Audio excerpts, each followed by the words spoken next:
Hello and welcome to episode 5 of the War. Are we on episode 5? I think so. I think Yeah, so. I think But it doesn't episode really 5. matter. Yeah, let's go with that. Some episode. So today we're going to be talking about the semifinals. Obviously we had ROX versus SKT and Samsung Galaxy versus H2K. Yeah, pretty interesting weekend overall. I'd like everyone to welcome our special guest today. We have Anand, aka Curry from TSM. So how's it going, Curry? Definitely not Curry Shot GG. Yep. Definitely just TSM Curry. Yeah, thanks How's for it going, clarification. man? Yeah, I'm not Curry Shot GG. I'm a completely different person, so don't get that mixed up. And yeah, it's going pretty good. Can you During my tell us time like off. what? Yeah, can you tell us like what you've done, what you do or slash done for TSM this season? So I worked with TSM for Spring Split and Summer Split. During Spring Split, I worked with this really cool guy named George. You might have heard of him. I know of him, but I don't associate the word cool with him. Yeah. Oh, actually, fun fact. I believe that for the whole of 2016, you are actually the longest serving member of TSM support staff. Yeah, that's probably true. I think that is Yeah. actually true because it you is actually true. went from the beginning of Well, spring Parth, all the way or- to no, Parth wasn't on Parth the wasn't support on, staff yeah. until halfway through spring split. Yeah. When I stepped down to be more of an analyst, that's when Parth came on. So actually, I believe Curry is actually the longest lasting 2016 member of TSM support staff. So congratulations, Curry. Thanks. It's a How's huge it accomplishment. been? How's Yeah. how's your year been? Year's Hey, been good. let him continue Yeah, the so question. during Spring Split, I kind of focused more on like working on the team's macro because we were just like really shit for like as a team. And like, that's during- expected when you bring in 5 new players together. Yeah, for sure. It was like we had a lot to work on, so it was really just focusing on trying to get the team to work as a unit instead of like 5 individual people. So most Spring Split was just trying to figure out how we could fix a lot of our communication issues. And then during playoffs, I kind of started working more individually with players, like specifically like Sven and Björk. Yeah, as a position help coach, out. right? Yeah, so that's kind of like when I like kind of figured out like position coaching was like I was like a little better at that. And during the transition from summer to spring, from spring to summer, obviously we went through a bunch of huge changes, brought in Weldon, and we decided to go with like a really big support staff. So we hired 2 new analysts, Matt Schmieder, who used to like be part of teammate, and this other guy Brian. So like since we had so much staff, we decided to go with position coaching, where we just rotate the 3 of us in between each player. Whose idea was it to like introduce position coaching? So that was like conversation me and Weldon had like before we started looking to hire. So we kind of just talked about like why Koreans were really successful. And it's because they focus a lot on individual improvement along with working together as a team.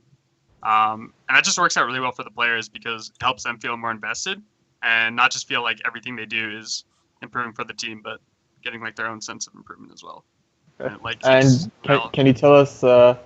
Sorry, do you want to continue? No, go ahead. Yeah. Can you tell us like what entails like in position coaching? Like, what do you do with the player Right, so- in one session? Yeah, so most of our sessions include just like setting weekly or daily goals for players in order to what to improve on, whether it be communication related, depending on the role. So, for example, I would like tell someone like, every time you reset, talk about like I would tell Dennis like every time you reset, talk about your pathing. Dennis is Sven Skaren, for those who aren't 100% aware.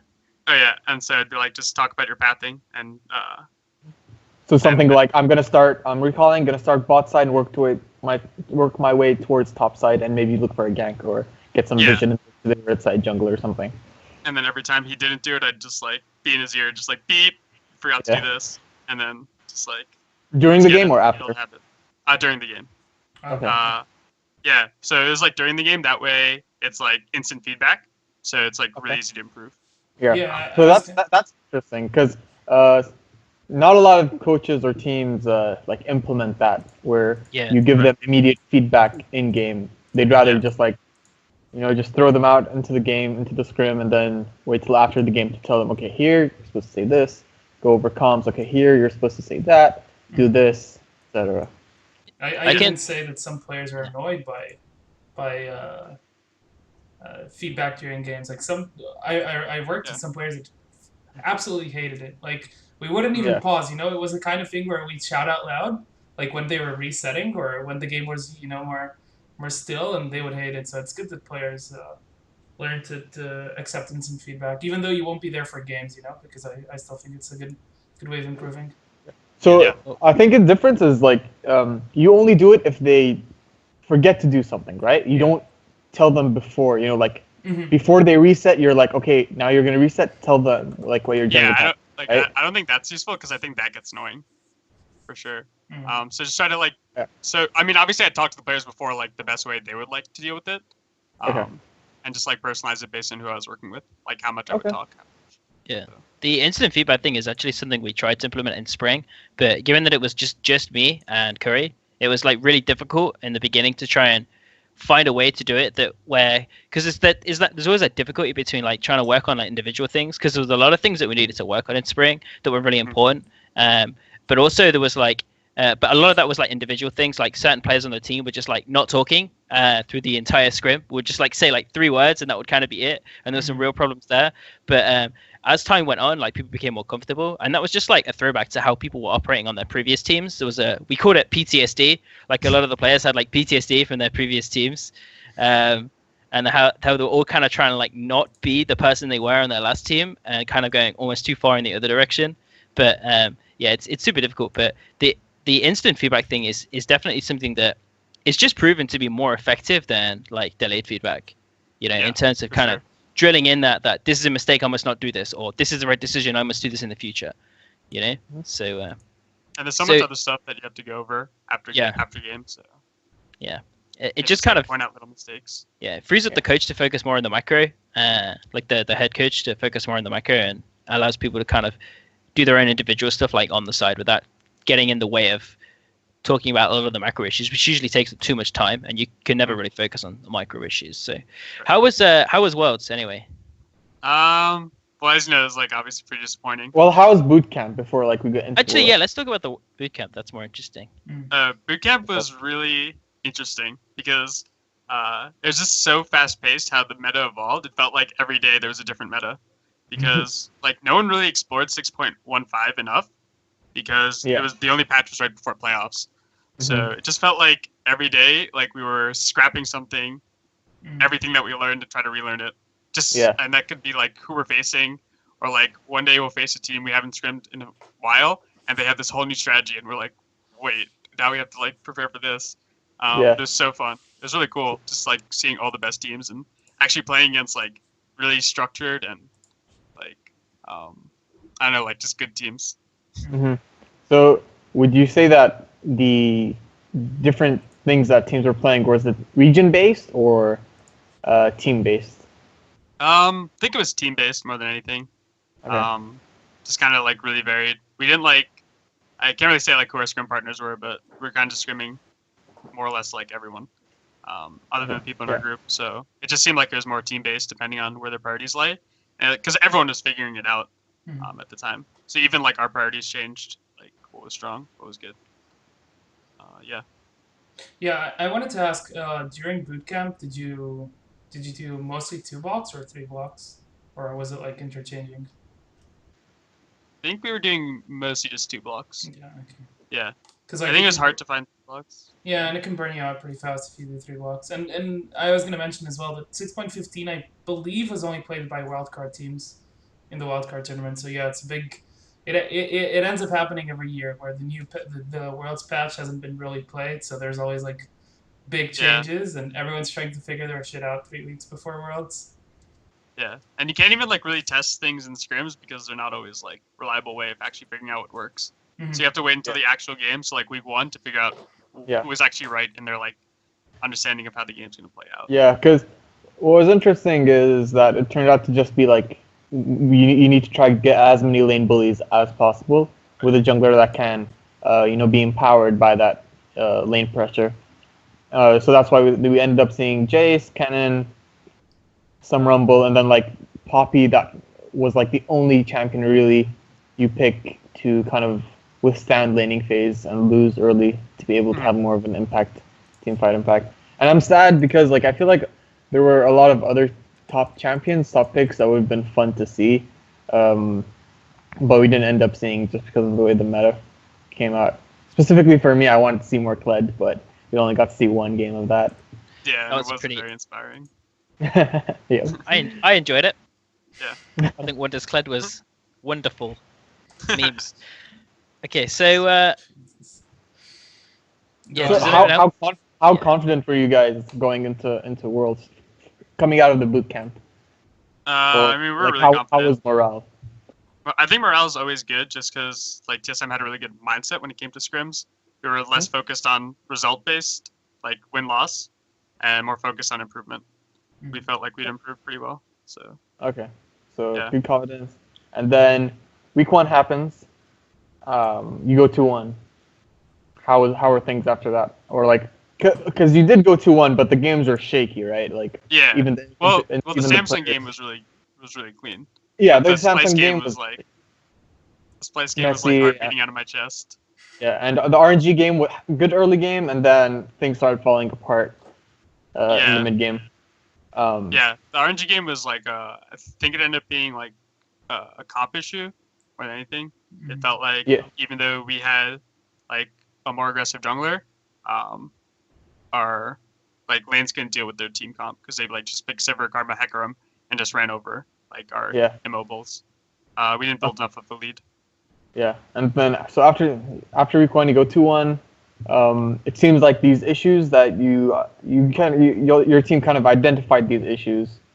Right. Do you feel like you identified everything going into week 2, or? Not really. Like I don't think we got to everything that we wanted to get to. Obviously, it also felt like after week 1 that the meta really just changed. Like between like pre-week 1, like the boot camp, and then like pre-week 2, like what everyone was playing was completely different. So there's also a new adaptation period when we thought it was going to be stable. So having to deal with the issues as well as the change was like a lot. And not to mention Bjerg was like sick during week 1. Yeah. He was like very difficult to talk and like may have impacted some of our practice, but I don't think any significantly. But it's hard to. It's one of those things, another thing to overcome.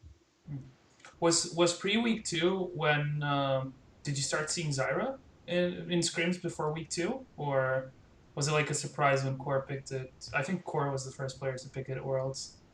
Well, No, they banned it. Yeah, we banned it. So yeah, we had some experience with it. Oh, okay. But that only popped up in week 2. Yeah, it didn't pop up at all in week 1. So Yeah. yeah, that's one of the adaptations from week 1 and week 2. I think it's the most relevant one. Yeah, I think it was just like people understanding really how much bot lane pressure meant and Yeah. how like you could pretty much just like pick whatever. Especially on blue side, because if you have that pushing lane, it's so easy to invade the blue. Yeah. Blue buff would be your bot lane. Really. Yeah. So what was your impression of the other teams at Worlds? Like, who surprised you? That not in terms of like scrims, or if you want to talk about. I mean, obviously, you don't have to talk about scrims, but like in terms of how the other teams performed, obviously there was some big surprises. Like I think EDG and G2 both like drastically underperformed compared to what people were expecting, and then there were other teams as well who kind of like overperformed. Like ANX, I guess. So like, was there any like big surprises for you? I think the only big surprise for me was that like how like CLG didn't really perform as much as I thought they would. I kind of didn't expect too much from G2 because I think they have like some issues that mostly just had to do with the strength of their region more than anything. That they wouldn't be able to overcome, and you could see like by like week 2 that they were maybe kind of figuring it out, but I don't think they just had enough time. Yeah. But I feel like CLG really should have come out like second in that group. And that they like could have showed a lot more than they did. Sure. Other than that, like surprises, EDG, I don't think like were also as good as everyone was saying. I feel like it was always just going to be ROX SKT and like SSG at the top, just because like another thing is like strength of region thing. Yeah. It's hard to. Did you expect Samsung to be as good as they were? Yeah, I think they were about what I expected them to be. Like pre-tournament. Yeah. Like I thought Okay. they were going to be a really good team. Okay. Yeah. What about I mean, RNG? like- How did you? What did you think were their strengths were coming into the tournament? Like, why do you have them on a high pedestal? I really think people underestimated their bot lane, especially with Corey JJ.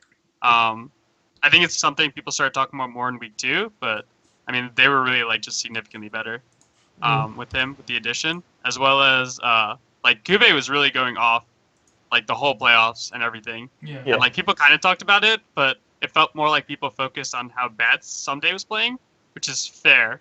But Kube was actually playing like insanely well at the same time. Mhm. So he was always someone you had to watch out for. So it just felt like from top to bottom, they just like, even though they weren't big names, they were so strong. Like Crown especially too. Like they had Yeah. no weaknesses. Crown, I feel like was the hyped up member of that team going into Worlds, at least from like the people who I interact with. But what you were saying about Someday, I feel like is mostly due to the fact that Someday, his summer performance was actually really good, and it fell off so hard that it's hard to see the other side, Sure, like, when you get to playoffs, what happens is, like, you're facing the best teams, right? You're not facing the Longju's, the CJ Entuses, those bottom-tier teams. You're only facing top teams. But, like, he fell off so hard that it's hard to, like, look at those games and say, holy shit, Kuve is beasting. It's like, holy shit, what the fuck is Someday doing, It's like, it's more like that, I feel. Like, I wasn't expecting Kuve to do so well. He's a good player and he's been steadily improving during this season, but like I was not expecting him to be like the top player he turned out to be this tournament. Yeah. For sure. I mean, for me, there's two big things. It's like number one, like Someday was expected to, because KT was the overwhelming favorite going into the Samsung series, given the fact that they went 3 games with ROX in the finals of playoffs. So it was like everyone expected. Yeah. Well, yeah. Sorry, I meant they went 3-2. Sorry. Yeah. But yeah, like everyone's expecting Someday to turn out to be like the like kind of the SMEB like 0.9. Like the SMEB was like the full package, and then Someday was like just slightly worse than SMEB, but still this like like everyone's talking about like, is he going to be the second best top laner in the world? And what we saw actually was Someday XD, and actually like, and in terms of Cube, I think honestly, like now looking at like kind of the whole of like playoffs onwards, I think Cube has really kind of taken up the mantle of SMEB's storyline.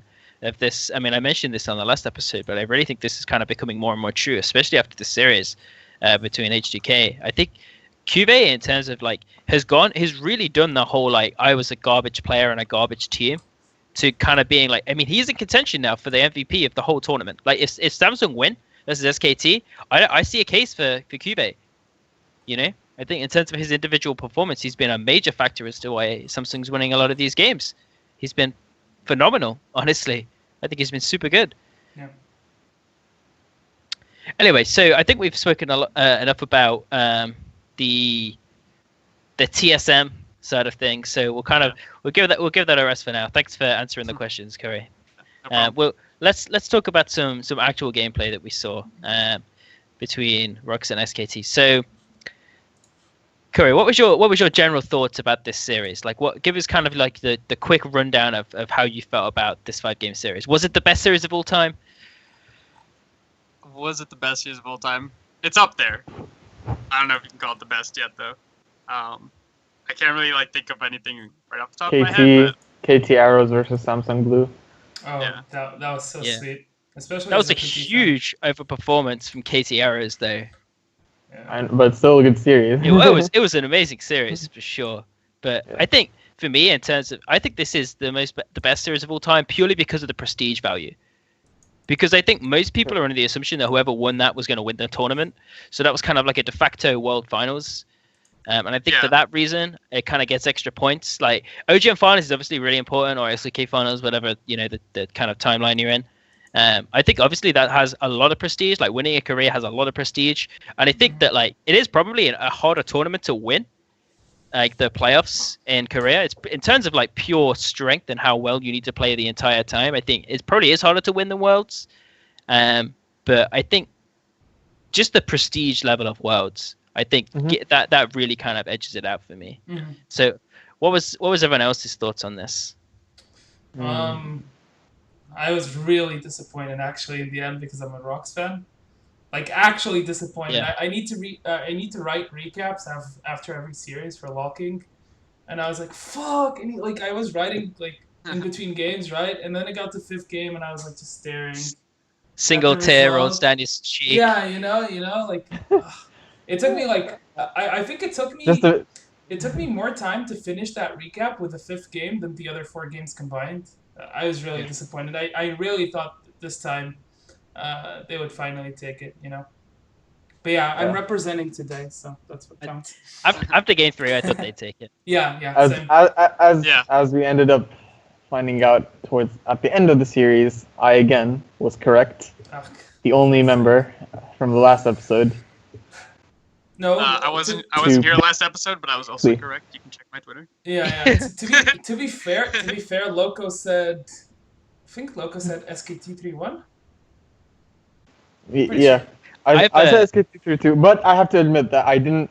I forgot completely about like the Bengi factor, or like that they would even include him, just because I didn't think they'd play him he did poorly versus RNG in game 1, and so I thought that ROX wouldn't be able to punish Faker enough, and that ended up being true. But what they did do is they did punish Blank. I think Blank punished himself.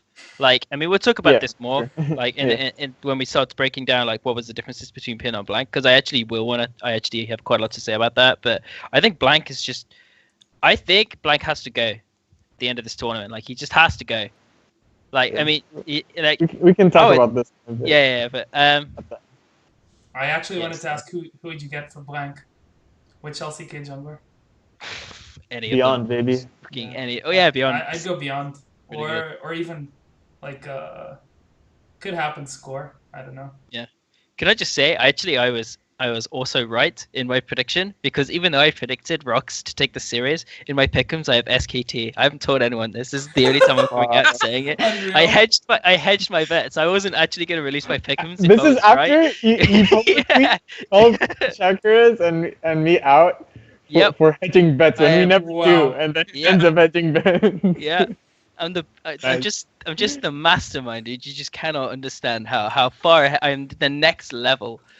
Anyway, so let's talk about some specifics. So who wants to open up with this? Do you want to talk about the early game?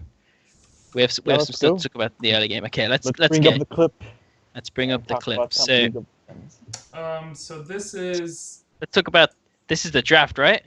Oh, we want draft first? Yeah, sure. Well, we might as well talk about the draft, because that was a big deal in this series, Because it was. Obviously, really was. The big story was the Misfortune pick. So, Nasa, do you want to talk about the Misfortune pick? Why it's important? What happened? I mean, it didn't happen in this game, but it's going to happen in We're this looking series. At the first game, right? Yeah, but we can talk about, like, I think it's better if we talk about the series as a whole, so we don't end up with a 6-hour show. So let's talk about the Misfortune pick and why it's important, and then we can talk more specifically about this draft, because obviously the big storyline of this series was the Misfortune coming out and why it was so good. So kind of take us through that. Basically, Misfortune is a good counter pick versus the Zyra, because with the love tap, you're able to destroy her plants really quickly. And then also the Make It Rain on the Zyra, squishy Zyra, she's going to get hurt and basically pushed away from the minion wave and not be able to dish out like her damage with the plants and stuff. So that's why we end up seeing the Misfortune. I'm sad that not the only reason, but one of the reasons I'm sad ROX didn't win was because they didn't get to interview Gorilla and talk to him about the MF pick. I'm just gonna try to send him a message on Twitter and ask him about it and where he got it from. Yeah, I actually wanted to know where it came from, honestly. But yeah, you go on, Curry. Yeah, so I was really interested about the MF pick, because it's kind of the final evolution of the standard lanes meta, where it's just you just play specific champions into specific matchups because you're not scared of the lane swap anymore, so you can afford to do that. And ROX are really the first team to realize that, that you can abuse it in such a way. But it's really interesting to me that they took that risk on stage in semifinals against SKT. Yeah. That someone okayed that to practice them in scrims, and then okayed that on stage. And down a game. It's really crazy. And down a game, because if you lose, if you go into game 2, right, and you bring out this curveball and it doesn't work out, like suddenly you're 0-2, and it's really hard on you, you know? Like, when you're 0-2, Mhm. it's completely different. Also, if we look at the way ROX even lost game one, they actually were in position to win the game because they'd just taken Baron, and then they did this and then as soon as the Baron buff ends, they reset and then chase people around for 2.5 minutes. We actually have the clip where I'll show you what I'm talking about, where ROX literally just chase SKT around for 2.5 minutes, lose both their top and bottom lane inhibitor towers for absolutely no reason, and then they just take this random fight and lose. And it's they threw the game really hard. So could you imagine the mental hit you would take if you lose the game after throwing the game and then pick this cheese counter pick and it doesn't work? My question is, what's the next step? What's the misfortune counter pick? You know, well, I guess you'll never pick it unless somebody's already picked Zyra. But there's gonna be something else that'll come out. There'll probably be some cheese AD pick, maybe fucking Kennen AD's coming back. I actually have a question, Brunans. not about the semis, but for finals. Will we see the misfortune pick or ban, knowing that one of the things that people mentioned that people figured out was that if you put an extra rank on, I think it's Rampant Growth, the name of the skill, your plants suddenly have double health, and misfortune cannot take them down with two autos. So one auto from left tab and one auto from the AD carry. Because that actually changes the dynamic of the lane quite a bit. I think I don't know if we'll see much misfortune in the series anyway, because what we did see in the second series between H2K and Samsung Galaxy was that Core JJ actually isn't that good a misfortune player. Mm-hmm. I mean, they picked it, but I actually don't think it was that good. He wasn't that good. It was 1-for-1 at one point and was really not really doing much, and it was definitely another reason why they ended up winning the game. So, I mean, but that's hard to say because Yanko's just in that lane. That's true, yeah, and he did get the 95% first of the blood at level 1. Yeah. But I don't know. I don't know if we'll see it. I don't think. I think maybe we will. I think people will pick it just because it's an established counter pick. But maybe we'll see the Zyra extra point in W or something. Yeah, I actually really would like to see how that. If that actually happens, I'd like to see if there is some adaptation in that sense, and if the Zyra lane can start to withstand the MF poke. But Okay. yeah, let's go back to the draft. So, game one. I think that the one thing that really surprised me was ROX going back to the Poppy, and the fact that they essentially got counterpicked in both solos, because even their bot lane they got countered kind of because they had pressure bot lane the whole time. We have to remember that prior to this series, Ashe hadn't really come out very much, and there were questions about what even can hold up to Caitlyn, you know. And I think that Zyra into Caitlyn, I think the Caitlyn can manage that because she has such range. It's not as oppressive as, let's say, you're playing against a Jhin who's what's Jhin 575, I think. 550, but he just 550. Yeah. So the Zyra into the mid range AD carries is really good because she just she can just choke you around really hard, but it's really difficult to play Zyra into Caitlyn unless you're really fucking good, because it's so hard to land the grasping roots because she's so far away, and she can kill the plants outside of range. You still get the range plants will still hit you as Caitlyn, but they will also hit the creeps in the same priority as hitting champions. I'm pretty sure. There's no champion priority, so as long as the plants have to be 650 range outside of the range of creeps to be in range of Caitlyn to hit the Caitlyn, and that's so hard to get in lane that it's really unlikely that unless you get the plants on the Caitlyn, and she's got net as well. So I actually like the Caitlyn into Zyra. It's the Ashe pick specifically that really swings this matchup, and we hadn't seen Ashe before, so I actually kind of don't fault ROX too much for first picking the Caitlyn, because after the quarterfinals that seemed to be the de facto most OP pick. Yeah, I think that's kind of fair. But what I really don't understand is obviously drafts change a lot and priorities change a lot. Sometimes you'll see mid picks being first pick because they're so OP, like Syndra. But if we're going to the cookie cutter draft on blue side, it doesn't usually happen where both your solo lanes will get countered, you know, because red side only has one last pick, even if they default for a solo. It's it's so weird for me to see they see Olaf Zyra and they like pick their both solo lanes and they essentially let Duke get Trundle, which is a pretty good pick for him. And then like sure Kuro's getting a power pick for him in Victor. It's like one of his best champions. But Faker just comes out with the Orianna and we know that matchup is pretty impressive, especially before first pack, I feel. Yeah, but my point is that like yeah they got kind of picked on all three lanes, but I don't think that like when you pick the Caitlyn first, I'm pretty sure like they were expecting to have the pressure in that lane. Like they got kind of picked because SKT had an answer that ROX hadn't prepared for, or like ROX weren't aware of.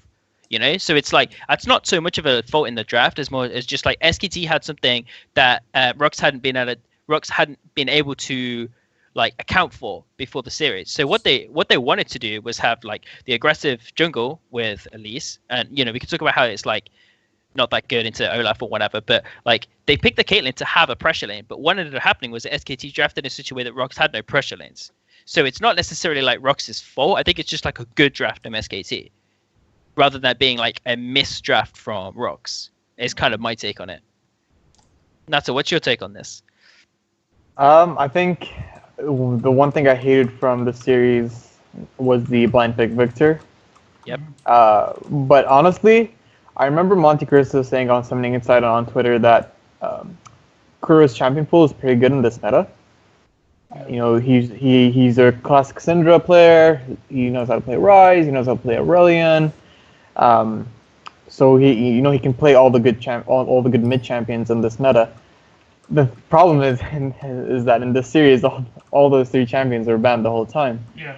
And you're left with like skill matchups. And once you're gonna go Kuro versus Faker in a skill matchup, who's gonna win that? Every fucking time. Yeah. It's gonna be Faker. And that completely handicapped ROX in my opinion in this series. And I feel like Peanut had a lot to do in this game because of mid lane. What would you have picked? Like, what could they have picked instead? That's the problem. I don't know what they could have picked. I don't think there is a pick that, like I said, it's just going to be skill matchup. Even if he blind picks, even if he counter picks, it's going to be a skill matchup that Faker is going to be able to win. So even if he blind picks Ori here or Cassio, Faker is going to have counter pick. So that's like a big, huge problem is that Faker just he had he had Kuro under his tower the whole time. Freudian slip. And yep, and we just saw like the Ori just auto attacking the tower and getting it to like 25% HP by like 15-20 minutes, and it was just like that was a big story in this series in my opinion. Yeah. I think it felt kind of weird to pick like Poppy so early. Like obviously want to save your solo lanes, but like the reason like a lot of teams pick Elise and Poppy in the same rotation is that it's just a really strong duo pick because if you pick Elise, you end up not really having a true tank on your team. So a lot of teams would just default to Poppy for the comp instead of the lane. And they probably felt if SKT took Poppy away from them that they'd be in trouble with the Elise. Because then your comp just lacks like any form of CC. So I mean, I kind of feel like there's two things to say. Like one, I think, like if the enemy picks Poppy, you can just pick Trundle. Like we've seen that as a counter pick, and that fulfills the tank role. But also, it's like I actually don't see a way that like given what Nasta said about the mid lane pool going into this game, like I don't see a way where ROX can't get counter picked on all three lanes. Because like if they're going in with this strategy where they're gonna early pick Caitlyn, which I think is fine. I don't think there's anything wrong with that. It's a power pick, and it was looking like the most OP pick going into the series. So I don't see a problem with that. Like there's like given the fact that SKT have red side, like unless they save both their solos for the last rotation, at which point they're probably gonna likely give out a lot of power picks, like particularly in the jungle, and again like they might give out like the Poppy or whatever other priority picks. You know they're gonna give out like the support power picks and all. So like unless ROX save both their solos for the very last rotation, like SKT just gets to choose the counter pick for every lane here. Like I don't see where ROX doesn't get counter picked in every lane. Yeah. So, but if you're gonna get counter picked in every lane, then you play for the comp. Yeah, exactly. So I actually don't think that this was so bad. Yeah, me neither. Okay, so I think we want to move on some clips. I think we've kind of exhausted the draft already. So first clip, I think George wants to talk about Peanut's pathing, right? Yeah, which one is this from game one? Game 1, yeah, 220 Yeah, to. so basically I've got so I want to kind of set the scene a bit. There's a couple of things. Can we just pause? Yeah. Give me a second. Yeah, okay. Okay, so I want to like set the scene before we talk about this. But basically, like, there was a couple of things that really stood out in this series between SKT and ROX. So one of them was the really interesting jungle pathing that we saw from Peanut specifically. I think that like Bengi was much more efficient than Blank, and I think that honestly, I think Blank played pretty bad. He kind of just like played like the standard way, but like not as efficient. I mean, if you're gonna play just like the standard jungle pathing, then you need to be efficient at it. But he wasn't even that. So I kind of feel like, what are you doing? Like, at least like the thing with Peanut is that we spoke about this on our episode with Mark Z, where we look at like sometimes Peanut does these like crazy decisions that you look at it in isolation. You're like, I just don't understand how you can come to that conclusion. How you can see, given this information that you have, I don't understand how you can come to this conclusion, because I look at the minimap and I have full vision. You know, like I don't even have fog of war because I'm looking at spectate, and I can't even draw the conclusions that Peanut can sometimes. So I kind of want to just go through like the way Peanut thinks about the game and the way Peanut plays the game is so on the next level. I think it's like really interesting just to watch. Like I'm gonna kind of hold off on saying it's like whether it's like good or bad. I kind of just want to highlight like how interesting Peanut is as a jungler, and I want to kind of just like look at some of the things that he does when they go well and some of the things he does when they go poorly. Because sometimes like he gets pulled off and he gets like the most amazing gank or the most amazing counter gank off, but sometimes he just like gets nothing and falls like really far behind. So, yeah, we can start running the first clip. So this was in the first game, and obviously he's doing his standard, which is a fairly standard path where you go Gromp into blue and then you go into red. So you take the red really early, and this sets up at least for either a level 3 gank or an invade if you have pressure. So if you have pressure on like the bot side and the mid, you can start invading towards the bottom side jungle. Also, the fact that they know, because Oriana has pressure in the mid lane, that he knows he needs to avoid the ward on Raptors.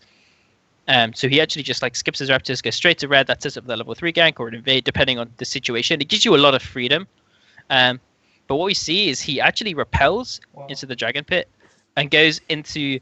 So he bypasses all the wards and then he gets caught on this ward. So first of all, this is like a great ward from SKT. Just to interject real quick, Yeah. if you can pause.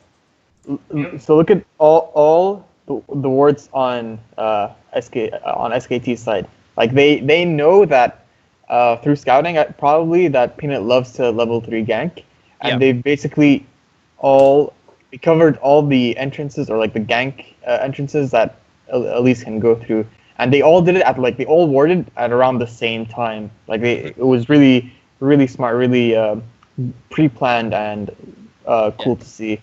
It's just a really good punish of the way Peanut. One of the things that Peanut has definitely done in this series was that he likes to affect lanes more than he likes to power farm.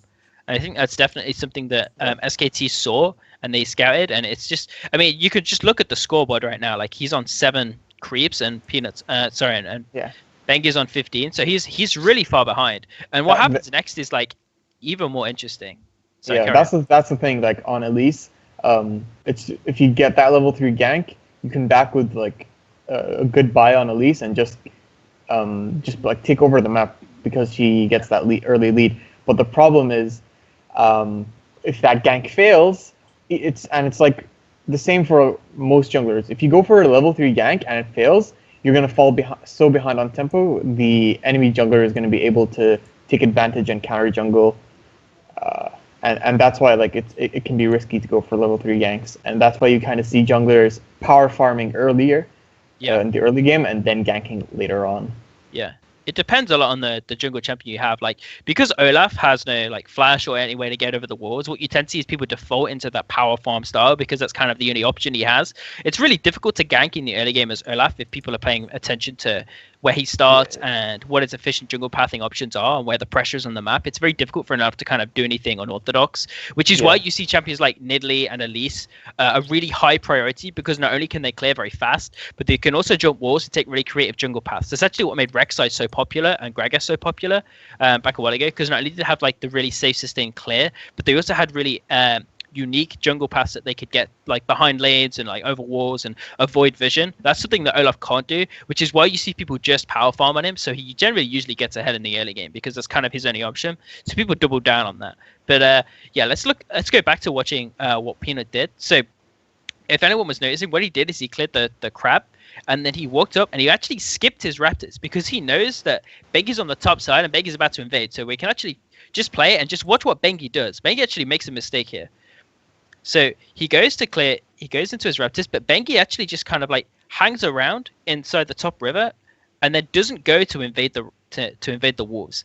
If I was Bengi, I think the right decision here was actually go into the wolves straight away, go down the path closest to mid, because Vega actually has pressure in the mid lane.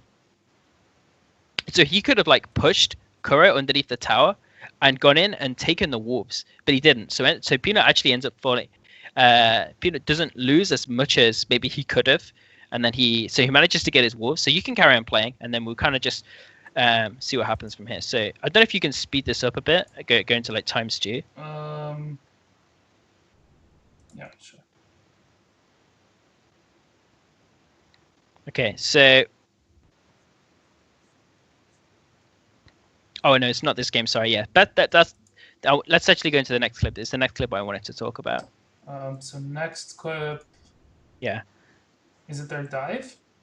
No. The next clip is the game 2 Oh, pathing. yeah. Give me a second then, because I need to change games. Sure. So I need to change the overlay. So what we're doing is going to show like overall themes of this series. Mm-hmm. So right now, instead of like going game by game, we're gonna focus primarily on Peanut's early game pathing to kind of give you guys an idea of the kind of jungler he is, which is probably different than every other jungler at Worlds. Yeah. Do you want this in normal speed or faster? We could just do this in normal speed. It's slightly shorter amount of time. Okay. So, where are we? Yeah. So we're watching Peanut. So this is one of the. So what we've seen is he starts at Krugs and then he goes to red and then he clears raptors. So we're just seeing Peanut now. He's just clearing his raptors. This is his third camp. So I just want you to watch what Peanut does. I'm not going to say anything. So anyone who knows anything about jungle efficiency, just watch what Peanut does. He hangs around in the mid lane, and then he walks to top, past his completely like he's got no camps. So whatever Peanut's doing right now has got to work. And then he sees blank in the mid lane, and then he adjusts and moves. He doesn't even take the crab. He goes straight into top. And look what happens. He reads the gang. Yeah, he's a Thanks for spoiling. Yeah, thanks for spoiling. Come on, everyone watch the games. But I mean, like, can we just like stop for a second and appreciate the next level that Peanut's on? Like, look at this shit. Like, how do you pull this off? I wanna ask Curry. So like, if you saw your jungler either in a real game or in a scrim, stop from going to his wolves and like go back into his top side jungle, like what would you be thinking? Yeah, you were Sven's Garen's position coach. Yeah, I'd just be like, what's wrong with you? Like, what are you doing? Even if it worked out, I'd just be like, this is a terrible play. Yeah, like because when it doesn't work out, you just like lose the game. Like if he goes and checks, like if Olaf, like what a lot of Olafs will do is like they'll go check the blue, but obviously ROX has pressure on bot, but. If they have pressure on bot, they just go check the blue and you lose your blue. Then you lose your whole bot side and just sit top in the bush. Yeah. Like you can just lose the game off this play if Olaf doesn't come top. Which kind of what he like. That's why he lost the jungle matchup the last game, is because he went for a risky, cheesy level 3 gank. And this again, he went for like a risky, like I think it was supposed to be a gank, or maybe he read that might be a counter gank. I don't know what he saw. Yeah. And yeah. So. Hopefully, I can get like Peanut on Skype or something and like ask him about these games and be like, "What are you doing here, man?" Yeah, what's up with like what? So confusing. You know what I actually missed? So good. I missed those. Yeah. I don't know if you guys remember those LPL POV streams we had. Yeah. leading up to Worlds in Season 5. That was the shit, dude. Like, I just watched, like, back when Godview was actually good, like, how LGD did 1-3-1. Like, just watching the POV of the player, how he moved the cam, how they pinged, everything, how they set it up. It was just so cool to see. I wish we had, like, an actual POV of the player, like, you seeing how he controls camera, how he moves, how he does everything. Because it's, like, it's so big. And on Peanut, it would be so interesting, I feel. Yeah, but do we, like, do you tell your jungler, like, if you're ROX's coach, would you tell, like, Peanut, like, not to go for these risky level 3s? It's hard to say. There's, like, so much that he does that's just so different that, like... Yeah. He's just, like, it's, like, one of those things where your player is just so special where you just, like... It's hard to coach him because his style's so unique that it's just, like... This goes against everything I know about jungle efficiency. Yeah, he just threw away every fundamental about jungling in this play. Like, there's just, like... It's just so hard, like, but you have to trust your jungler, and if they put that trust in him, then, like, you can't coach it. You just have to be like, all right, Peanut, you just... And then he can win you... He basically kind of like won like ROX because now Olaf is behind. Yeah. And Rumble is ahead. And Rumble's ahead and still I think this is about Peanut actually goes about even here because I don't think he pulls ahead of Olaf, but what's actually really interesting be ahead is, with first blood gold. 400 I gold. guess in terms of gold, but I think like experience is kind of at least in the early levels kind of the more weighted factor. But what's really interesting is you keep rolling this. Because the next clip is actually at 420, so we can keep rolling this. There's just like the replay, so you can start like 420. So what I would just want to do is just watch how. So so let's just pause. Let's just establish right now. So ROX has like not like a lead, but he's got a level lead, and he's got a farm lead over Peanut. So just watch. So if you're blank right now, like what you want to do. And you guys can kind of like correct me if you think I'm wrong here, but what you kind of really want to do is try and kind of like get in Lee Sin's face here. You want to try and use the fact that you have like pressure in some lanes, so particularly like mid lane, and maybe kind of translate that to try and like taking down like Peanut's jungle or whatever. But just watch how Blank kind of just runs around the map and reacts exactly to whatever ROX does. Blank just reacts to it and just kind of makes no plays of his own and ends up like falling really far behind. So just roll the clip and we can just kind of watch what happens. So so we see Blank and he's just coming out of the base. So obviously he's come off the he actually cleared his top side of the jungle. So he goes to the top side of the jungle because he wants to so they see the handoff and he's like, okay, I can get into Peanut's jungle. They don't see the handoff, but they ping it ahead of time. They know that the handoff is there because no reason he would walk out of lane for any other reason. So he goes and he takes the Raptors, but then he kind of just like hangs around and he gets this gank, which is a pretty decent value gank. I think Curry fucked this up. He actually should have been hugging the bottom side of the lane. He wouldn't have had to have blown gank. So that in itself is like not great pathing from Blank. I don't attribute that to be like good from Blank. It's just a fuck up from Curry. So he takes the Raptors. And bear in mind that the last camp that Blank had farmed before the Raptors was at like 430 or something. Mm-hmm. So he takes the Raptors and then he hangs around in mid. Meanwhile, Peanut knows that he's taken his Raptors because there's nowhere else that Blank could have been. So he shits on Blank here and just like takes his whole bottom side of the jungle. And then Blank just kind of comes back around. We need like the clown car music here, the Benny Hill theme too. But Peanut also kind of fucks up here. Yeah, Peanut fucks up. Kuro fucks up. Yeah, Kuro fucks up. Kuro fucks up, and they then actually, fucks up. Kuro fucks up. Yeah, everyone fucks up. There's a lot of fuck ups this game. I mean, and then like Peanut dies, but keep watching because like this bit it just blows my mind. And then this is the bit. I think can we pause real quick before we go into this play? Yeah. I think the gank mid was fine because he would have continued. He saw an opportunity.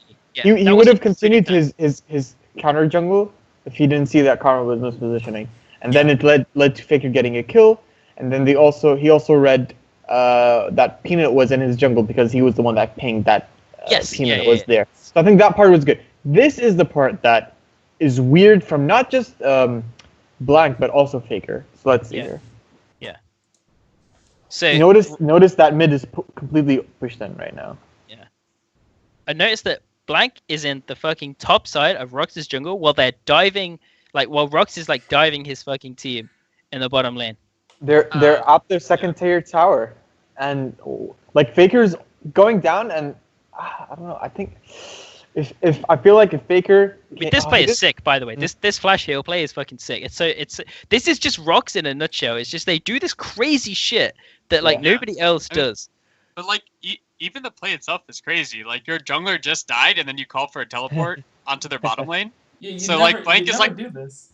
Yeah, so Blank is like, okay, their jungler's dead. I'm gonna go into their jungle, but then Smeb randomly TP's in. Like, who would like? How do you like plan this? You don't expect it. Like, how do you play around? That's why no one's in position because they just like don't see it coming. Do you think that Faker and Blank should have roamed bottom because Faker doesn't have any sums or his ultimate, and Blank is also level 5. Yes, so when the enemy is 3 people underneath your tier 2, you fucking roam, dude. Like, but Kuro, I mean, I don't wait, see a not way people because Kuro TP bot. Kuro is also Kuro there. TP bot, yeah. Kuro's full HP and he has ult, so like if you go with Faker, and Blanc and you go bot, and you try to do something, what Kuro's gonna do is he's gonna press RE and laugh at you. When they're past the tower, though, like, can they really do that? Because they have like 2 creeps. Because they have 2 creeps underneath the bottom tier 1 tower. Like by the time they run back, they've got like 2 creeps left. So that's easy to just like clear it down, and then there's one avenue of escape gone.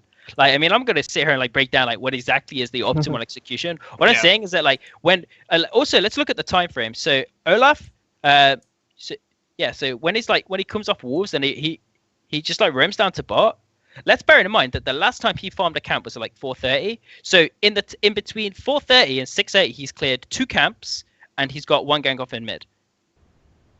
After having that huge lead because Peanut went up to get this cheese gank. Meanwhile, Peanut's cleared like 2 sides of the jungle and set up like, I mean, he didn't set up the gank. He died. So like Peanut fucked up, but like Blank has potentially this chance to get this huge lead over Peanut and punish the fact that he hasn't efficiently cleared his jungle, and instead he clears 2 camps, takes this weird ass path to try and like next level mind read Peanut, and it's like it feels like Peanut's in Blank's head in this series, and Blank kind of just like tries to do a Peanut to Peanut and ends up just doing nothing. Like he just does nothing for like 2 minutes.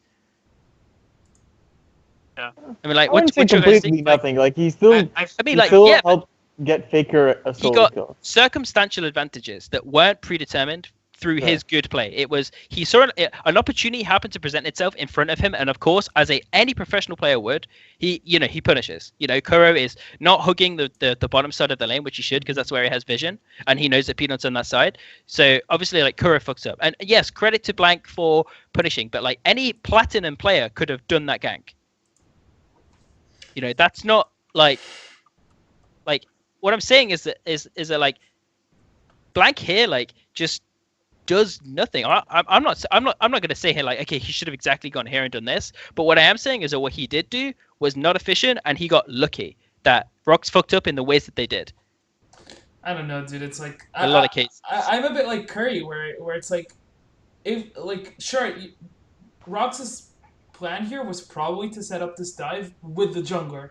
The moment the jungler dies, the other team is like, okay, this play they were trying to pull off, or we're going to try to pull off, is no longer on. They're no longer going to try to do this. Except they do it, sure. And you're like, but they do it, and then he what? doesn't adapt. He doesn't like he spends like 15 seconds clearing the walls before he moves. It's like he's so tunneled. It feels like he's so tunneled and like, fuck, I've got to spend all this time without farming camps. I've got to farm this wolf camp. It's like, no, just go bot and get 3 free kills. I mean, like, if ROX's mid didn't have teleport, I'd agree with you. In this situation, I'm really not sure. Yeah. It's weird. It's such a weird situation. Like, I just can't believe they pulled off the TP. It's crazy.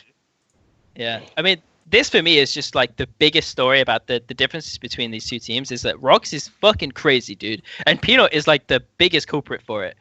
Like, let's watch...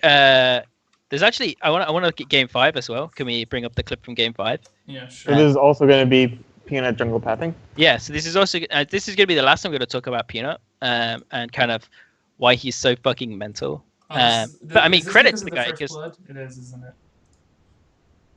Yeah. So it starts at 240. So Okay, so Peanut does a standard like topside clear, and then he goes into. So you could just roll the clip. So he goes to go towards the top side, and he goes for this like gank, which could work, might not work. It's hard to say. He blows to summoner, so it's Yeah, worth but it. he blows to summoner, so it's a pretty decent gank.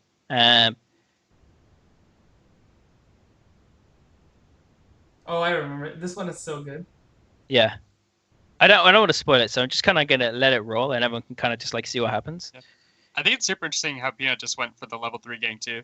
Yeah. He just plays really aggressively early. Yeah, and after it didn't work in other games of the series, you know? Yeah. Because he was at least Yeah. game 1. Yeah, I'm surprised that they didn't do the same wording pattern. Maybe they forgot.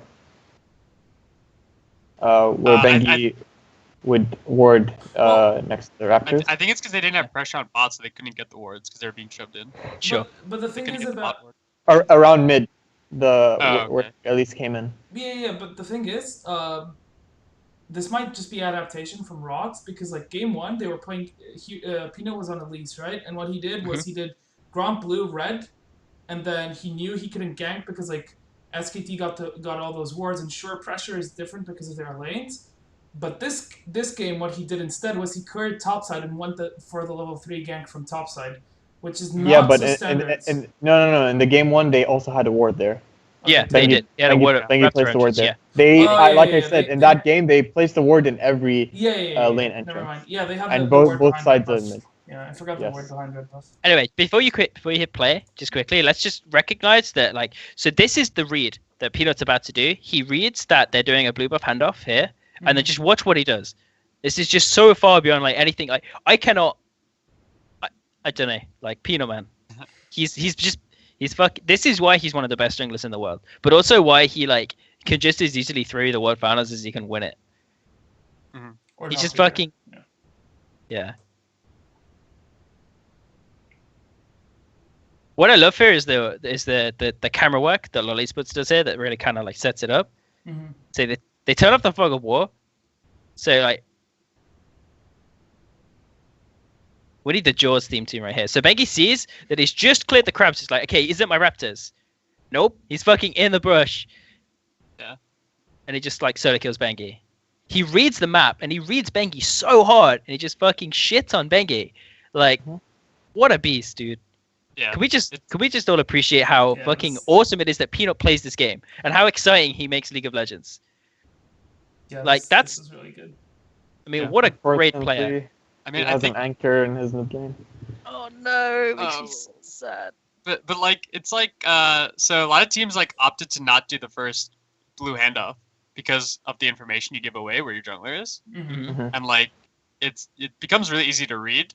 But like to make this exact read and like because most junglers would just like try to strip a camp or something, but he always goes for the kill. So I thought it was really interesting that he's just like sitting there and wait. But yeah, like because after that Lee Sin's gonna have to cross map after handing off blue. Yeah. Because he can't really go bot, but it's still pretty awesome. Yeah. I actually noticed something that I think is like the second or third time we see it, which is I really like. I think Def did this in groups, which was the longsword start on Jhin versus like heavy sustain lanes. It's like we talked about this in groups when we did the show, and it's like really good adaptation on Jhin given his build path, especially if you're going for the Dirk. And because like the 3 pots are gonna give you more effective HP against a lane like Ashe Nami that has just more sustain than yours, because you're Jhin Zyra. And I just wanted to point that out, that it's really cool that like we're seeing some different starts aside from Doran's. Although I think this is mostly just on Jhin given his build path, and given the fact that he doesn't use Doran's lifesteal so well because he's not an auto attack champion. But yeah, I know you're done, George. So, do we go back to game 1? Yeah, so we can talk about now that we've looked at Peanut's pathing. So we're probably gonna go back to game 1 and restart kind of the series now that we've looked at how good of a jungler, how crazy of a jungler Peanut is, right?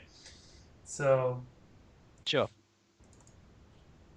I believe This is the. Who wants to lead here? Nasser, do you want to lead here? I think this is your clip. I'm not Yeah. sure. It's not my clip, but I can lead it if no one else wants to take it. Yeah, sure. You can lead it because I'm doing production. Okay, so I this is the mean, dive on top lane. I think this dive was really good Mm-hmm. in terms of like planning it and wanting to like go for it. Yeah, because like once they get that off, they're gonna be able to get you basically get the poppy rolling and be able to create so many plays around mid, which they ended up doing anyways. But the thing is here is that because Duke survives, Oh, Smeb, no. yeah. Can we just point? Can we roll this clip back to the beginning? Because there's something that like is really important that I want to point out.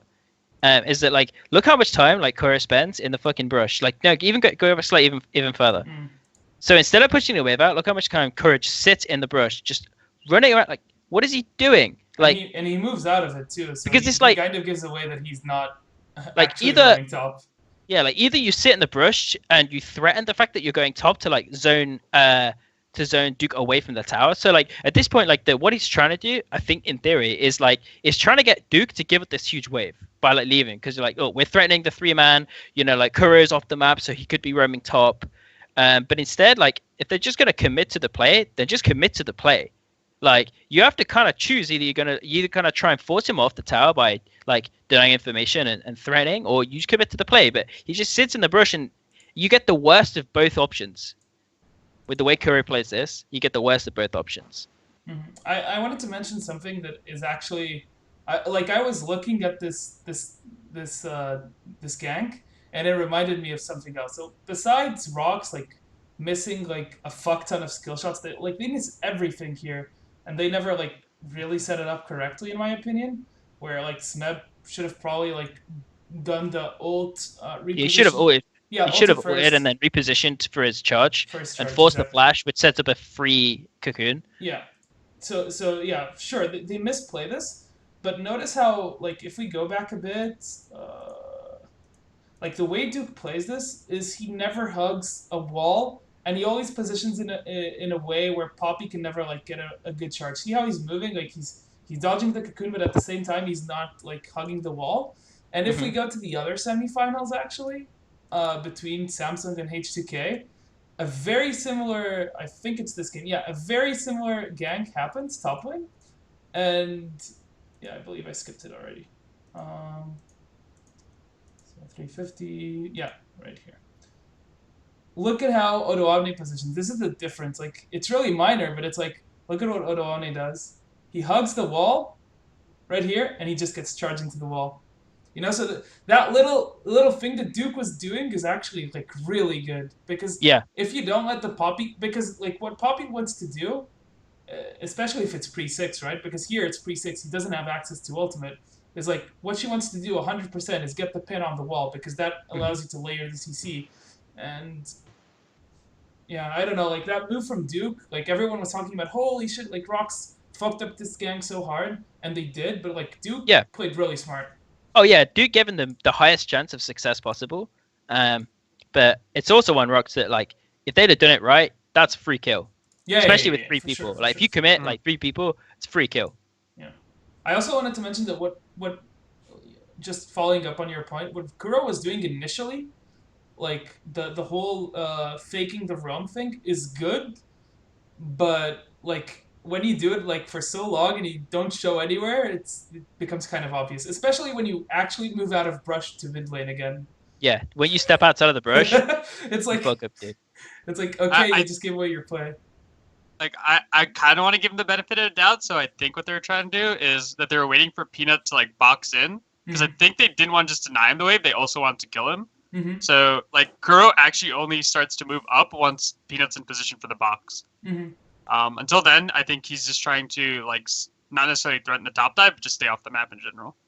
But I still think it's just not the best way to play to sit there for so long. Yeah, he ends up losing so much CS that he could have gotten in the meantime. Yeah. And still made the play. It's like Kuro and Jensen are like polar opposites. where we actually talked about Jensen extensively and with Loco, where Jensen will never like do these map plays where he tries to move out of vision to like threaten a roam, even if it's a fake roam. And now we have like the polar opposite, which is like Kuro trying to force a fake roam like as hard as possible to the point where like he just stays in brush forever and loses away. It's like such different players. So the problem here, what happens is that because ROX doesn't really get much out of it. Sure, Duke misses a few CS, but we see SKT taking meanwhile SKT taking full control of the bottom side, red side jungle of ROX, and that's gonna help them a lot later on. We'll see. Mm-hmm. So we want to move on to the next one, right? Which is at 11. Yeah. 11, like 11:10. Yeah. Okay. So this is what I really think is interesting about ROX and like how they play is so what they do here is that they're going to set up a play on Faker. So Poppy resets and immediately pushes the wave using Cinder, and then they make this 3-man play. You can pause here for a sec. Yeah. So they make this 3-man play. So what happens is that SKT have control like on the bottom side near Wraiths. So what Peanut does is he walks through there and he forces Faker towards the top side of the map just as Poppy's coming down. And so that like puts Faker in this position where he thinks he's dodging Elise, but he's really getting 3-man. So yeah, roll the clip. I think this is another like part where they misexecute. Because what they should be doing is waiting for the Poppy smash and then or the dash and then cocoon off of that. Yeah. And Faker gets away. But if you see what they do here at 11:20, is that Kuro actually drops some ward directly in the middle of the lane as soon as the play ends on reset. So this is what I really like about ROX is like they're always either doing one of two things. They're always setting up a play or executing a play. So as soon as one play ends, they've already transitioned to the next one, which is, all right, we got both of Orianna sums. Let's abuse it. Yeah, you can see it right there. So they put down that ward. And yeah, I think that's just what separates like good teams from really great teams. It's just like...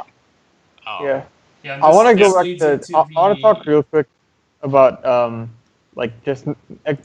miss or like not executing both those plays properly from ROX, because it just shows that it seems like they did not communicate what they wanted to do during like the dive and during that mid collapse. I feel like a team like ROX would be talking about what they want to do before like executing the play, like just like saying, okay, I'll push him and then you cocoon, or like just like going for this one play where you know what's gonna happen, so that you just have it like in your mind, like this is what's gonna happen, so I'm gonna wait for this and then I'll use my skill and then get the kill. I actually think they did talk about it. I think if you actually roll the clip in slow-mo, what you'll see is that Poppy charges, and at the same time, Peanut cocoons exactly the direction that where Faker would have flashed. If you pause just as Poppy charges, I don't know if you can get the pause at the right time. Yeah. Give me a sec. But just look at the angle that Peanut. Okay. Like just quickly pause and then play again. Quickly pause and play again, so you can see the cocoon angle. Oh yeah, yeah. He was aiming. He's predicting the Faker. What they're talking about is, I'm pretty sure the comms is that he's going to charge and Faker's going to flash the charge, because that looks like the more logical play. Like, why would you hold flash if you're Faker here? Like, look at the way Faker plays it. It's like he plays it like you can't predict the way Faker plays it. I think that honestly they did. I think Faker's a beast, dude. Honest to God, that's what I think. Like, I'm the first person to criticize Faker, as we all know. Like, but honest to God, I think just Faker just is on. Like, if ROX is on the next level, Faker's on the level above, man. Like, just he is in a tier of his own. Next level. He's the next level. Couldn't this just have been like? It sounds weird panicked. saying this about Faker, but was I he would too give late Faker on the the benefit reaction? of the doubt. Was he too late on the reaction? A player like Faker, nah. Yeah, that's the thing. Like, you wouldn't think Faker would be late on the reaction. If there's any player in the world you give the benefit of the doubt, it's Faker. Yeah, sure.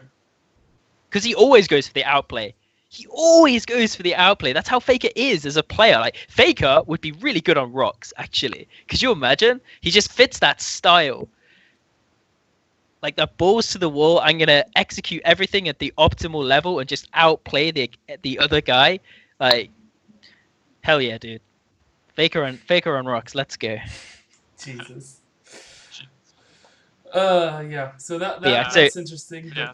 But I feel like these two plays, if they were communicated better, could have given like ROX a huge lead going into mid game. Unfortunately, like it wasn't the case, and it's kind of I don't feel it's kind of not a normal situation to see them like fuck up two things in a row, two plays. Even though like it's a bit what Curry mentioned, where even if they fuck up a play, they're already setting up for the next. But yeah.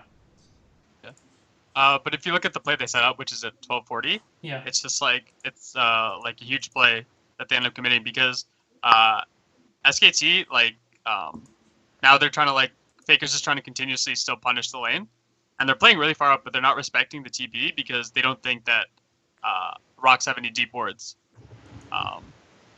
So like they're able to like execute. So like as soon as the arrow goes out, they just pull the trigger.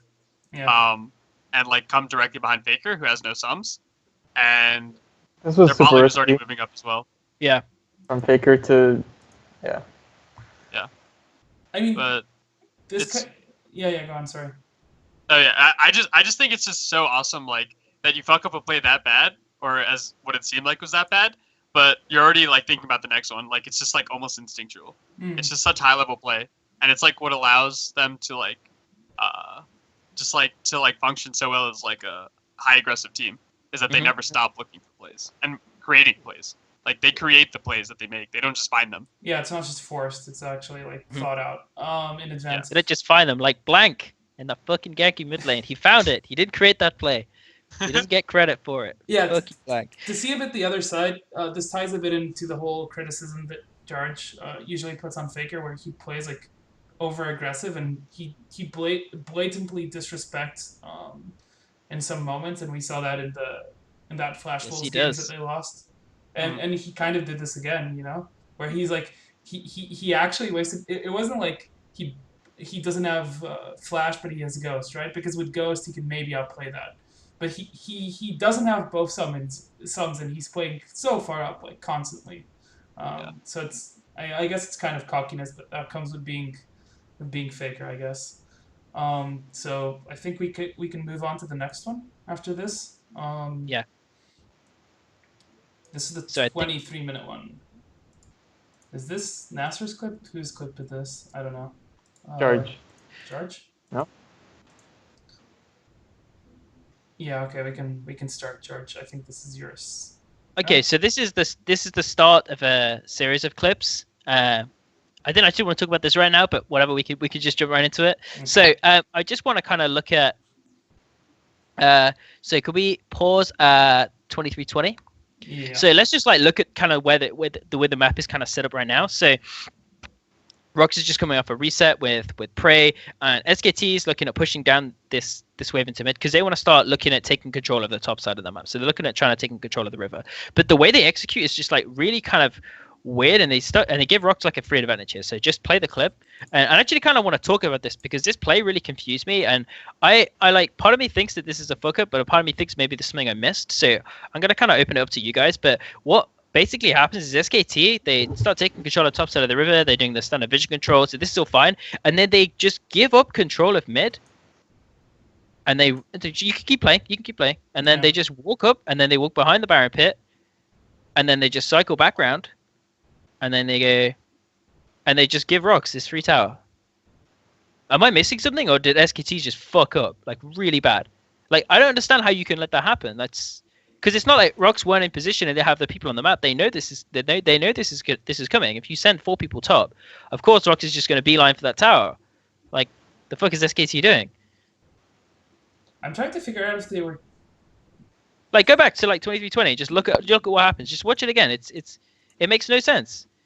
Like, so they have positioning on the wave. They push the wave in. Like, that's standard before you start taking vision control. But the next step they have to do is they have to go back into mid and push the wave out again if they want to send people top.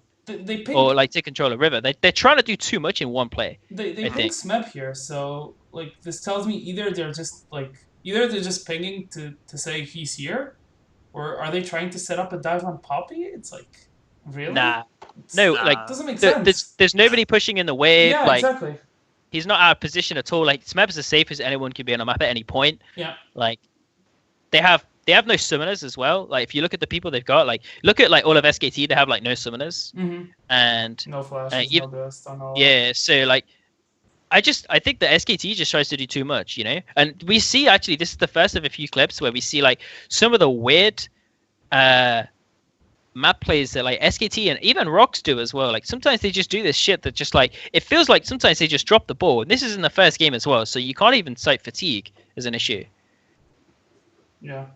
So I don't know. It's just kind of like one of the things that I noticed. And I it's can't kind actually, I can't actually say what happens here. Like it's hard to call. No, they just honestly, I think they just overreach for the play. What they do is the way you like the steps you take to take vision is like you push the wave out and then you group in the river and you take all the vision and then you go back into mid, you push the wave out and then you start taking vision inside the jungle. But they try and clear the vision in the jungle and in the river on the same push. So what happens is that ROX end up getting priority on the mid lane, on the mid wave, and so there's no way that SKT can walk back into the river. Walk back into the mid lane without end up being out of position and getting caught out by ROX. So they end up having to give up the mid lane tower because they're not managing the waves properly. So yeah, this is just like a public service announcement for all your amateur teams out there. Like control the mid wave. It's so important. It's the most important. Like fucking, the center of the map is the most important point on the map. Control it, and you have the whole map. I actually kind of think what happened, like looking at the clip, is that like SKT like accidentally zoned themselves off of the wave because when they go to control the Baron area, they kind of end up splitting up and taking like different paths out. And maybe they're just scared of getting collapsed on by like ROX, because at this point Poppy is on their side of the map. Like it's a 4v5. But ROX have no tools to start a fight. Like how can they? Because it's not like Smurf has TP or anything. Like, and they would know Smurf's TP time, and so there's no way that ROX can force a fight. Like if they just look to take the vision in the river and the jungle in 2 pushes, like they could just meet the wave before they even get zoned. But the problem is they try and take the vision in the jungle and in the river at the same play, and it's greedy, I think, and I think they just get punished for it. Yeah. Yeah, this is a weird one. Yeah, that's my take on it anyway. So, but there's actually another time where, but one of the things that I noticed as well is that stuff like this happens. I have another clip, but this actually happens like 4 or 5 times of this series. So we can go to the next clip, not the one in this game, but the one in game 4. So if you can go to the game 4 clip, Shaka, one at 28. Yeah, sure. So game 4. So this is actually kind of like I don't know if it's a symptom of so like if you kind of pause, my theory on this is that I think Faker is like the major shot caller for SKT. At least that's my theory on it, because if you kind of pause, is these players usually happen when Faker isn't around. Like if Faker's involved in the play, that's usually when you'll see SKT pulling off like really good plays. But if Faker's in a side lane, what you'll see is you'll start to see the 3-man fuck up kind of. So this particularly happens if they're running a 1-3-1 and Faker's in the side lane. So if you just play this clip, what you see is that so Duke's in the bottom lane and Faker's pushing the top lane. But what happens is like the standard way you play 1-3-1 is your 3-man shouldn't really be looking to pressure and create plays. You're kind of looking for the sideways to push out, and then you group and create plays, or like you bring somebody else in. But what ends up happening is they look to create a play on Gorilla, and then like Benga just gets picked off for free, like for no reason, because they're just overreaching and trying to extend the play too hard. And I honestly think that like. I think that Faker is the major shot. This to me tells me that Faker's the shot caller for this team, and that they don't know how to operate unless Faker's controlling everything, like fucking puppet master, like controlling all the strings kind of shit. You know, like that's the impression I get from this play. So I don't know what your guys take on this. Like what's your feeling about the way SKT plays? Yeah, you go first, Nestor. I mean, like this is something basic that you don't really even need a shot caller to tell you that you shouldn't be looking for a play middle when you start implementing a 1-3-1 push, especially when they're only starting to catch the waves. They haven't even pushed in. Yeah. Maybe like when you push in, then the side laners can collapse in, and then you can make a play. But it's when you're catching waves, especially like 2 members are catching waves, you shouldn't be going for a mid play. And this is something rudimentary, but I think Bengi just saw an opportunity and thought he could 100-0 Gorilla with the help of Bang's ultimate, but it just didn't work out. It was I guess he saw it as a low risk, but like from where we see it, Gorilla had a lot of backup and it turned out to be like a high risk and a stupid move to go for. Yeah. Overall, it is a wrong move to go for. Mm-hmm. No, this is really weird because like,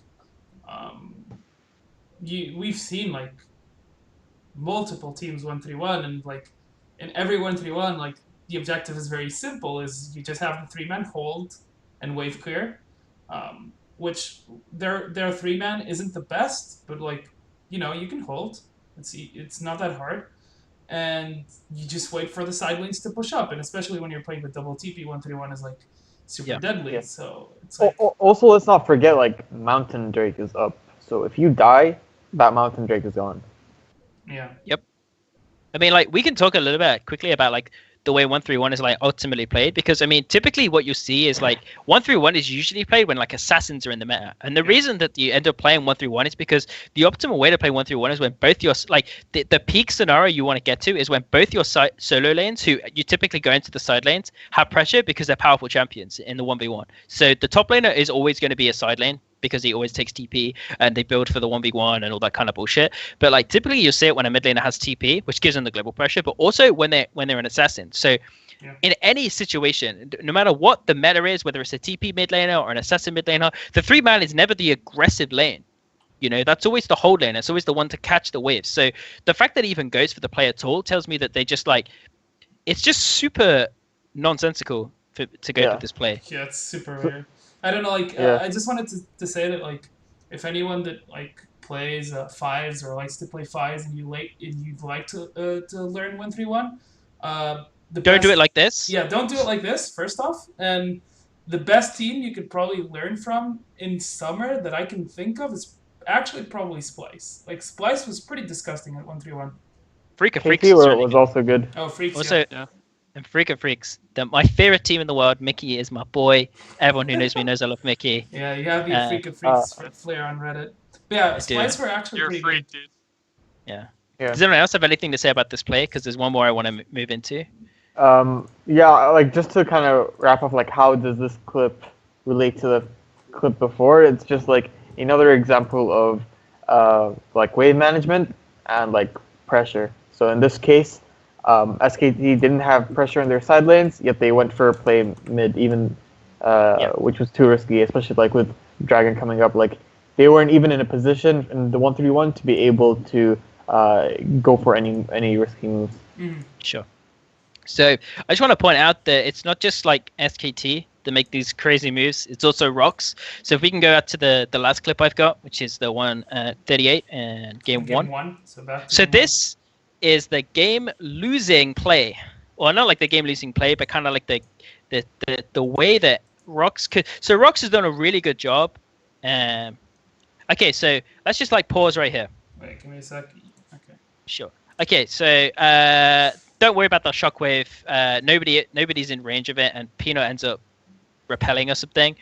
So yeah, the shockwave isn't doing anything, but yeah, just quickly pause. So what I want to do is just kind of look at what's happening on the map right now. So we've got this fat wave. It's in the bottom lane for ROX. So ROX is in control of the map at this point. They have all the pressure. They've got the Baron buff. They've got 3 Infernal Dragons. In terms of raw value, they are stronger than SKT, even without the Baron buff, because of the Infernal Dragons. It's actually worth more at this point, given the amount of items that they have and the champions that they have. So ROX is stronger than SKT at this point. Yeah. And they have all the pressure on the map. And they don't even need to worry about the wards that they have in like their jungle, because Duke has no TP or whatever. So let's just look at so you could just roll the clip, and I'm going to kind of talk us through this a little bit. So if we look at the bottom wave, so ROX pushing the mid wave, they're going to let the bottom wave just kind of take the tower on its own, but Smeb's going down there anyway because top lane's pushed out. So, but what ROX is going to do is they're going to push into they're going to push that wave into the tier 2. So I kind of started this a little bit early because I wanted to kind of highlight how in control ROX were of the map when they just threw the game away. So they have this fat ass wave in the bottom lane, and they were like 8k behind, and now they're like 6k behind. So they've already gained 2k in like 2 minutes. They zone off Bengi, which is fine with some traps and the Victor W, and then they back They off. get more than 2K. I think it was like 4K. It's gonna show up soon. Yeah. Yeah, the Baron Yeah, power so play it's is like up there. it's Yeah, 3.5K. So if you also include like the kills they took to take the Baron, it's like 4K. Anyway, so pause now. So let's look at what's going on the map now. So they've got Duke pushing in the bottom lane. The wave top is actually going to push out slightly. It's actually kind of neutral, but it's going to push out slightly. So just roll the clip and we look at So total gold value of the Baron power play is 4,000 gold. So ROX look to like kind of they go aggressive here. That's not too much of a big deal. They always a TP for nothing, but yeah. I'm not going to talk too much about that, but the big thing they're looking at is they want the Elder Dragon here. You know, they really want the Elder Dragon because that's what's kind of like win them the game. Yeah, especially with Triple Inferno, it's like huge. Yeah. So what we see is Victor like goes up top to like push this wave out, and then just kind of watch how ROX just chase people around. This is what's going to happen for the next like 60 seconds. They're just going to find this very chase people. I have no idea why they do this. So they see Duke in the top lane, and they start recalling, and they're like, "Oh, do we recall?" If there's ever a time you need the fucking Benny Hill theme tune, it's this clip right here. They start fucking chasing, like trundle around. Why do you need five people? How do you kill this guy? Like, how do you? He's a fucking trundle. He's got GA. Like, you're never gonna kill this guy. And even if you are, look at Faker in the bottom lane. So Faker, meanwhile, is like pushing in the bottom lane. SKT's like, fuck yeah, priority mid, let's go. So they're pushing this wave. They take the full control of the bottom side of the map. They've got full control over the Elder Dragon now, which is spawning like. This is like the most important thing. Like, Elder Dragon just spawned, and you basically let SKT have full control of that area. Yeah. Look at how warded that area is behind the pit. Also, this is the icing on the cake. Orianna gets the fucking tower, and then now what they do is they're like, fuck, we gotta chase these guys as well. Fuck the macro play, let's just fucking chase. So they run in, and they don't even if they kill, like, okay, so they kill Wolf, doesn't even fucking matter. Look at the top side of the map. Look where Duke is right now. Look at the Trundle on the fucking minimap. Look at him. He's just plowing away this tower. ROX is like, fuck yeah, keep chasing. No worries, guys. They lose 2 towers because they just want to chase. Like, what the fuck is ROX doing? Like, can somebody explain this to me? The fuck are they doing? If you remove the HUD, right, and you didn't show me the teams, and you asked me which series was this from, I would probably tell you Samsung versus H2K, and blue team is H2K, because it actually reminds me like the whole series, Samsung versus H2K was like really poor sideway management from H2K, and this seems like exactly it, where like. One of the teams is like forcing, they're trading like even or barely trading positive with like one kill advantages and losing turrets in the other side of the map because they're like, it's, I don't know, this is actually so bad. Holy shit. Yeah, I'll let you go, Curry. What do you want? For a team as good as ROX, this is shocking. Yeah, this is shocking. It's just like, it just felt like ROX were so tunneled in on the Elder Drake.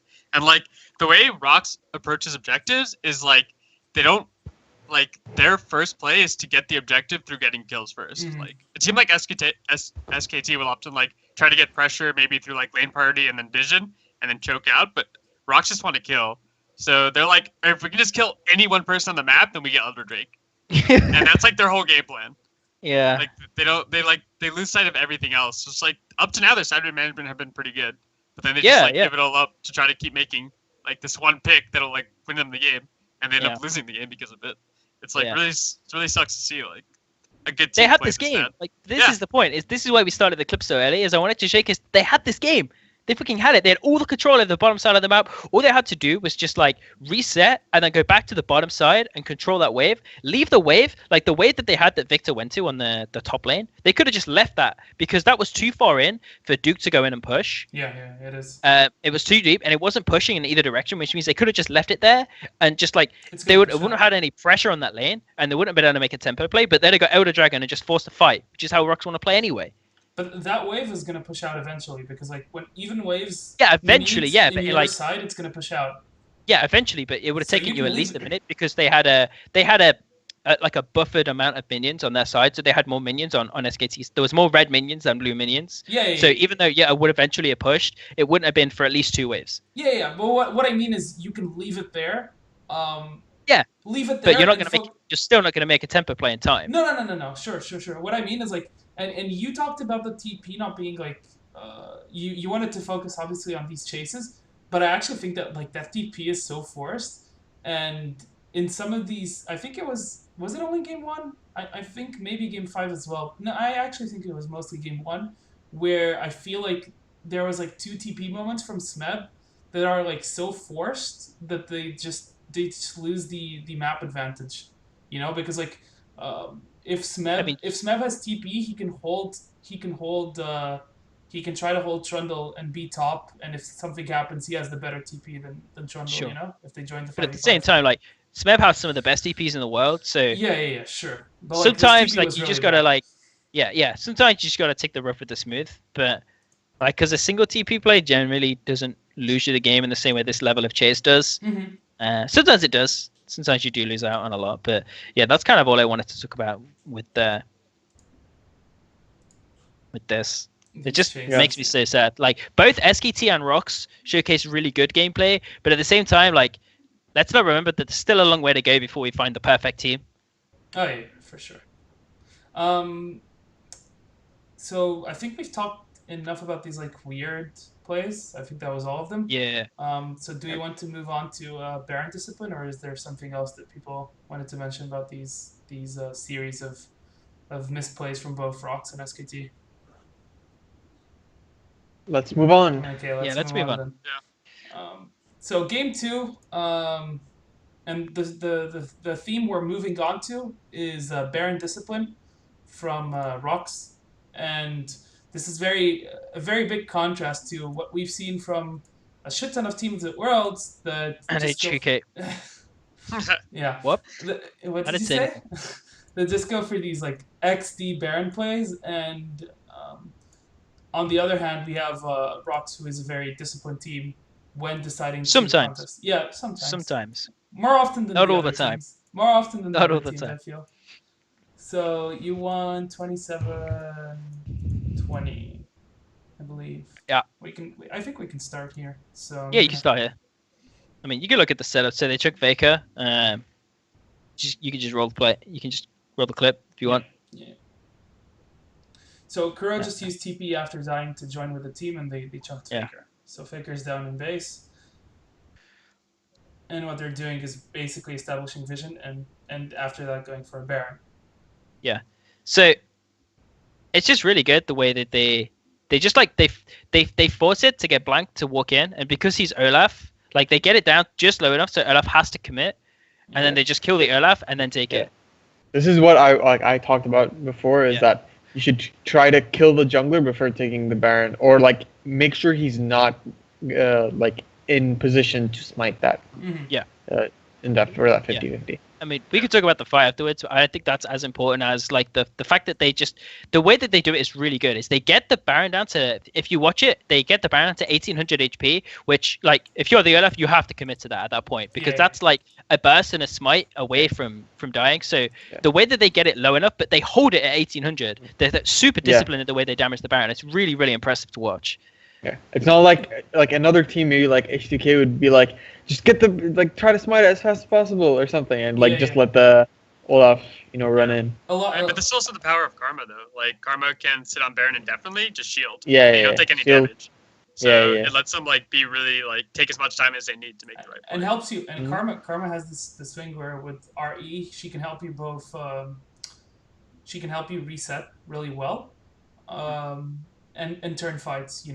Like you're walking into them, and like suddenly, like they're on Baron, and suddenly you just see like a 5-man stack of sped up Karma team just running at you, and you don't have enough time to react. Like you're the one trying to do the proactive play, stopping a Baron, and suddenly you're on the back foot because they turn on you so fast. So, So let's look at the next clip, because ROX does this again. Yeah. So they do this. They do this again in game 3. And the timer is... Yeah, it's actually the same minute of the game. It's 28 minutes again. One thing that's worth mentioning about these two situations that is a common factor is that in both situations, this like ROX have like a really, really heavy control type of team that can zone you like really well. They have in one of the games they have they in both games they have Misfortune, so Misfortune's like super annoying, and in one of the games they have Karma, and now they have Victor, and they have Ash in both games. So like they have The most important bit is that the SKT is Olaf. That is the most important point because Olaf can't jump the wall. Yeah, exactly. So the way they bait him to come into the pit and so they can kill him off, that for me is the most important bit. Like the rest of the champions help, but you could do this with any comp.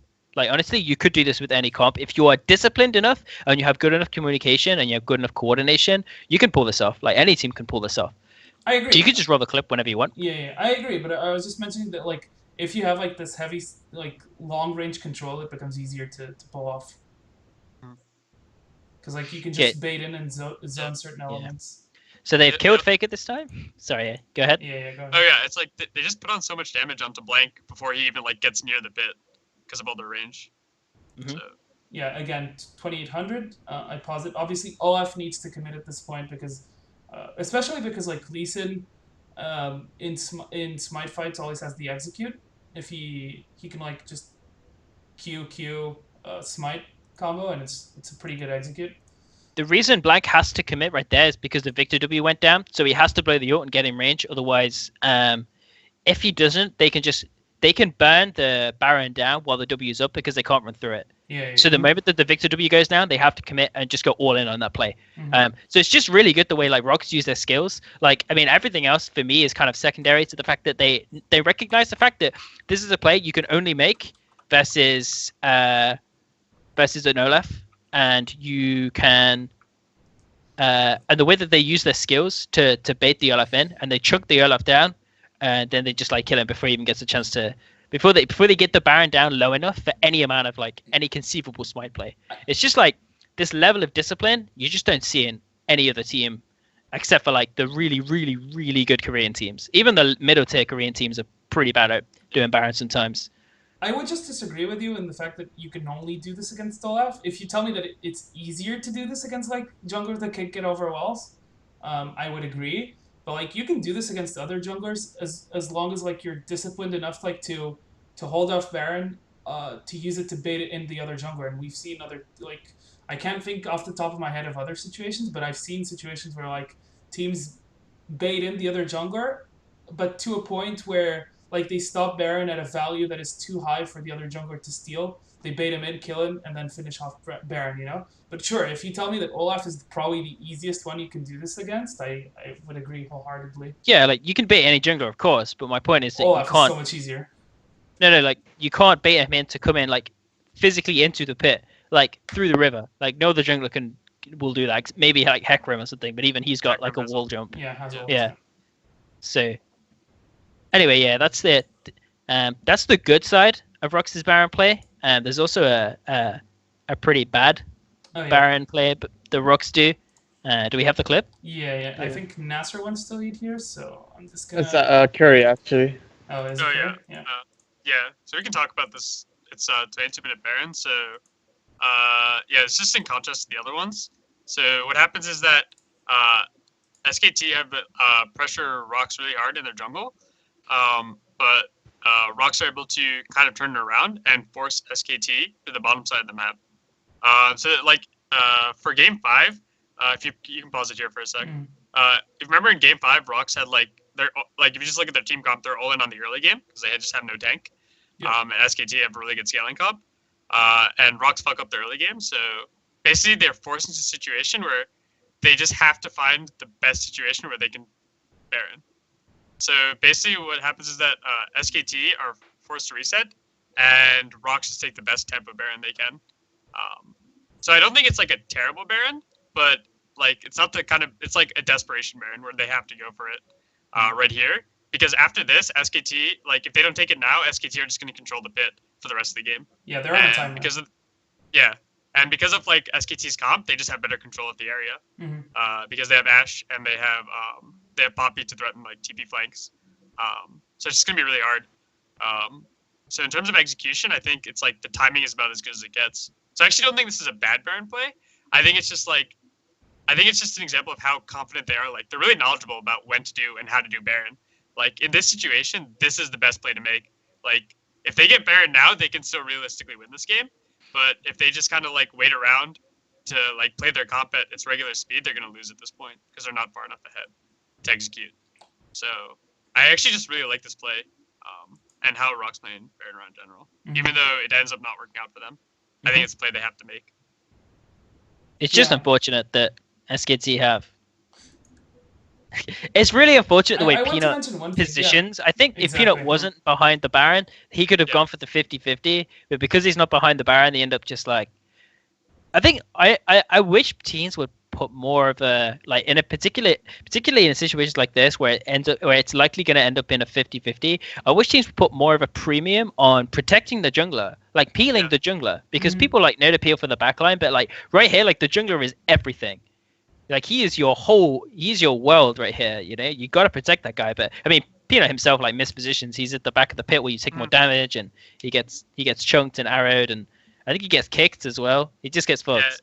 Yeah, he's fucked. Where Peanut should be right now, I feel, is Smeb's place. Yep. Because like that's the place where you're farthest away from SKT's comp as a whole. Because SKT, if they want to go in, and especially knowing that SKT obviously knows they don't have Smite, right? So what they want to do is remove the Smite from the equation, so it just becomes a fight, or it becomes like a 50-50 where no team has Smite, right? So if Peanut is where Smeb is, first, it's much harder to land the Baron, to land the arrow, or any type of skill, because like the rest of ROX is body blocking, and at the same time you're not at the back of the pit. And actually, if you switch Smeb with Peanut, it's actually pretty good because Smeb can actually knock back if there's vision, which there isn't because Bengi also has the sweeper. But if there's vision, and if you have a champion with a knockback, this is in general obviously. If you have a champion with a knockback, you always keep him in the back of the pit, so he can like zone the enemy jungler from ever coming in. So yeah, this is a bit of a misplay on Peanut, but I do agree with you where you say that if they don't go for this play and the game becomes a stalemate, which SKT can just do, they can just prolong the game and auto win from their comp, right? Yeah. So, and it's like at the point where SKT has no vision because Baron like only spawned like a minute ago, so it's not gonna get better than this. But yeah, I agree on the mis-execution.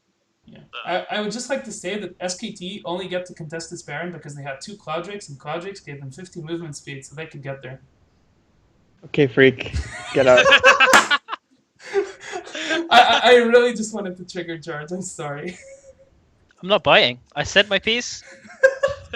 George and his. I left it all out on Twitter, like his conquest against the LCS analyst desk. No, it's not conquest against the LCS analyst desk. I just think that if you're going to put out misinformation and say that it's just for the sole purpose of being like, haha, gotcha, it was a joke, I think that's like, I mean, that's cool, but when people call you out on it, you can't get mad.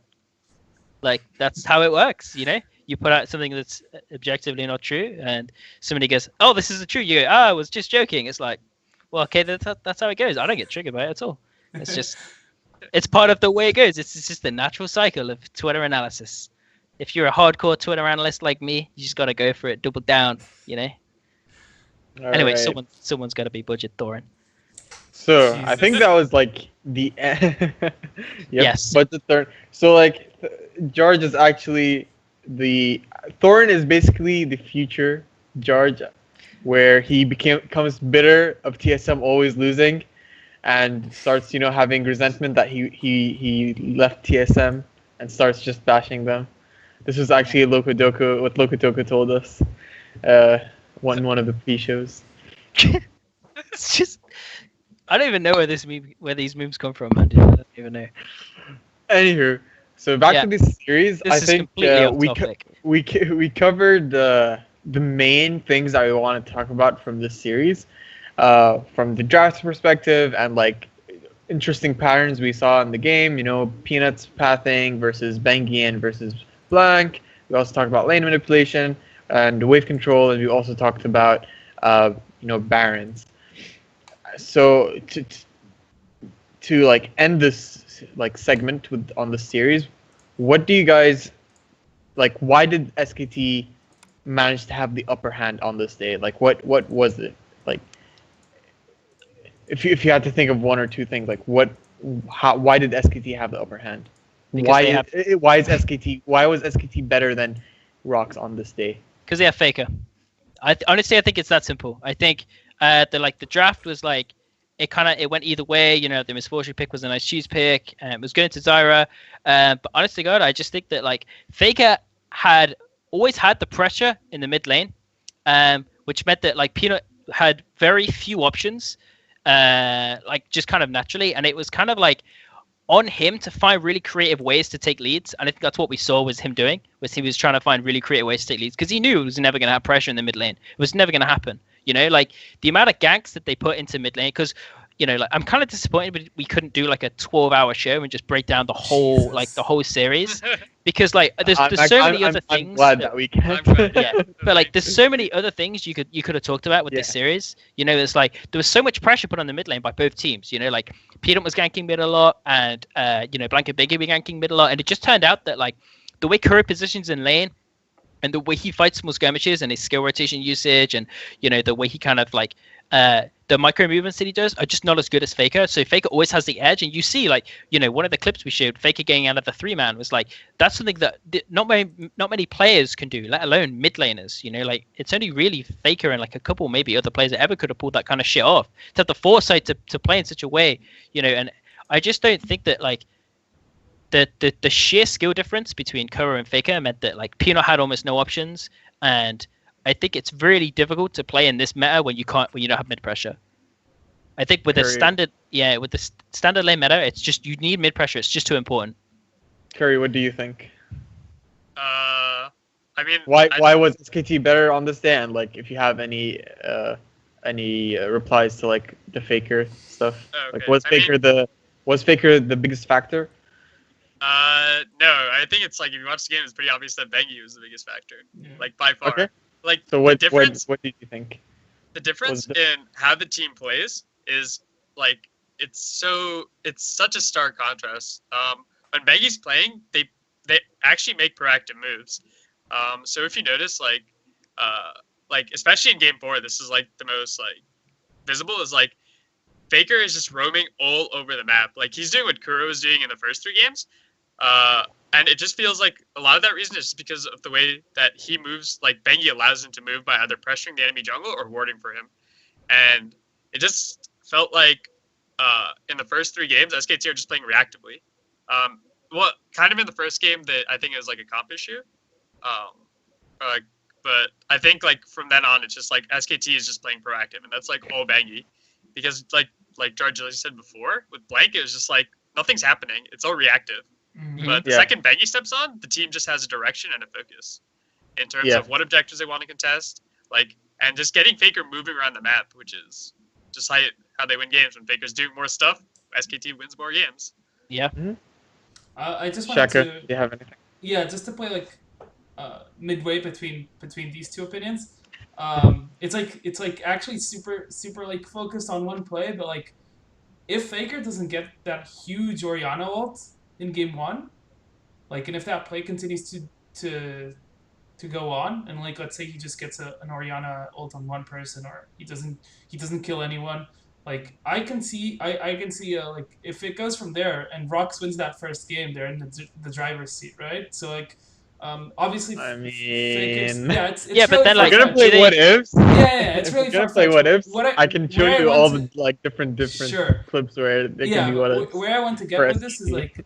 is like Faker is still like a really like consistently clutch player, you know, where he's like it's Faker. and I think that's what George wanted to highlight, that he always pulls these things off. But I do agree with Curry that like Actually, for me, like the my focus- point I- wasn't that Faker was clutch. Sorry, I just wanted to like state that in this series specifically, Bengi was the difference. So if we just look at it in an alternate timeline where Koma just puts in Bengi in all 3 games, like the first 3 games, would it be a 3-0? No, I didn't think so. No. Or like would it still end up being a 3-2? We don't know. It's All I know is impossible that to like know, but like the misfortune pick and how ROX played game 2 and 3, I don't think there's much room for Bengi to do much there. Especially the Ezreal game, which is I think game 2. Yeah. Yeah, I think that game was just a blowout. Like there's nothing like ROX just played that game so perfectly that you could put in any jungler there, and I don't think they'd make SKT win. So this is my theory on it. Is I actually think it is the Faker thing, because I think that if you say like, let's look at the skill difference between Kuro and Faker. Like, let's say this is the skill difference. Yeah. If you can bridge the gap and make Kuro, the difference between Kuro and Faker 50%, just 50%, I think that's enough that ROX are the huge edge in this tournament. Sure, if you know? ROX And I has think- a better mid, they win the series. I think. You Yeah, can argue like that. not better than Faker, just No, better just than better, Kuro. just better than Kuro. Yeah, You know, sure. and sure. I think that like, because I think that so many of the plays that happened were around mid and were a result of a team not having mid pressure or having mid pressure. I think that reason was the biggest contributing factor for why ROX couldn't take the games as consistently as they did. Because I actually would like to see Peanut with a mid laner that actually has pressure, where he can invade the way he used to in the regular season. Because now he can't do that versus SKT. And we see that this is a consistent factor why like ROX doesn't beat SKT, and I think this is the major reason why. It's not because like Faker kills Kuro in lane and all this kind of shit that people like to talk about. Your Reddit analysts are like, oh, Faker's so much better, he like kills Kuro in lane. It's like, it's not that at all. It's just that ROX doesn't have the mid pressure, and the mid pressure is what like sets up the invade style that Peanut like invented. Well, not like invented, but he like streamlined and kind of made his own. He was the paragon of like, jungle invades is the meta game right now for junglers, and you either step up or you're not good enough anymore.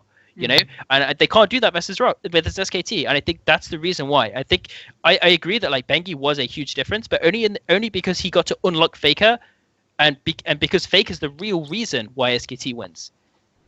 So like, yeah, you're right, but I think that like for different reasons is what I'm saying. So I think, do we think that like just like in general SKT is the better team when these two teams face? I think it's a stylistic difference. I think at this level, I don't think you can say one team is objectively better than the other, especially when it's a 3-2 and it was as close as it was, because all of the games could really have gone either way. A couple of things gone differently. Maybe like one of the games couldn't or something. I'm not really sure. Like game 4 was pretty blowout, but yeah, like the series was close. I think it'd be unfair to say that the series wasn't close. So I don't think at this level, I don't think you could say like this team is just so much better than like. I don't think you can ever say like SKT was always going to win this series. I don't think you can ever anyone can say that obviously. ROX got robbed of a victory. I don't think like that either of those storylines are true. I think anyone who's spouting those storylines can just fuck off. Also have to remember that I feel like SKT improved. Yeah, from their summer season. I think Bengi overperformed. That too. Like Bengi also overperformed from his usual standard. Like he's been completely utter shite throughout the whole year. Like even in the big games, they would prefer Blank over Bengi. Dude, but I feel like even in some games at Worlds, like they put in Bengi and they're like, hello. The thing is that at Worlds, the way the meta shifted to standard lanes, this is when Bengi becomes better than Blank for SKT. Yep. Yes. Because of all the reasons we talked about. Okay. So going forward, hopefully we will see ROX next year together. Hopefully. That's a mid laner, please. There are rumors that they might, some players might leave. If that does end up happening, I hope it's only their mid laner and that they get a better mid. But yeah, like I really like this team. One of my favorite teams since season 5. I think it would be a shame if they broke up. If we saw Semeb and Peanut and even Gorilla leave or Prey. How do you stay together after 2 years of coming this close and not making it there? At some point, by looking at your mid laner and saying, "Hey, if we had a better mid laner, we'd win Worlds next year." But we did that with the jungler last year, so maybe they'll do it again. Yeah, they did that. The thing is, they just need money. They need sponsors. So hopefully, someone out there who's maybe watching this show, who has money, just go sponsor PSG them, give them money. Let's go, PSG Tigers. I'm down. They should just buy. They should just buy ROX, and they've got money. I hear. Yeah. Just give them money, keep them together, because it's not just like they're good. they're also super likable. They're a funny team. They make hilarious videos for OGN and like for fans, and they've even opened up to communicating with with the Western scene. And it would be a shame to lose a team like that, like this current wrestler. I think Peanut's easily like the most likable player of the year. Like it's not even close. He's Yeah, just if the there was favorite. League of Legends esports personality of the year, I think Peanut is a shoo-in. You Yeah. just can't. It can't not be Peanut. All right. Right, so is that it? Do Are we gonna want to move on to the Yeah. to the lesser series? the Yeah, objectively of lesser the weekend? series? I actually went to Flame, The so second if place we could match. move on. Yeah. Yeah, let's. Actually, I have substantially less to say about this. I don't know if I'd call it a series as much as an exhibition match. I think Jesus. the two main things we want to talk about here is Yeah. one, draft, and then second, wave control. Yeah. So if I can start, Yeah, go ahead. I usually How don't about flame. draft it? I usually don't flame. Our resident flamer of the show is usually George. I just wanted to call out Forgiven on his. I think it's bullshit. Ooh. Yeah, I'm being a bit harsh with words here, but I think it's bullshit. So Forgiven said in a tweet that like post game that his Ash and Jin were fine in scrims. So I'd like to just look really quick at the 3 games, and I don't know, maybe you guys can catch something that I'm not catching here. So yeah, game 1, H2K ban Jin, right?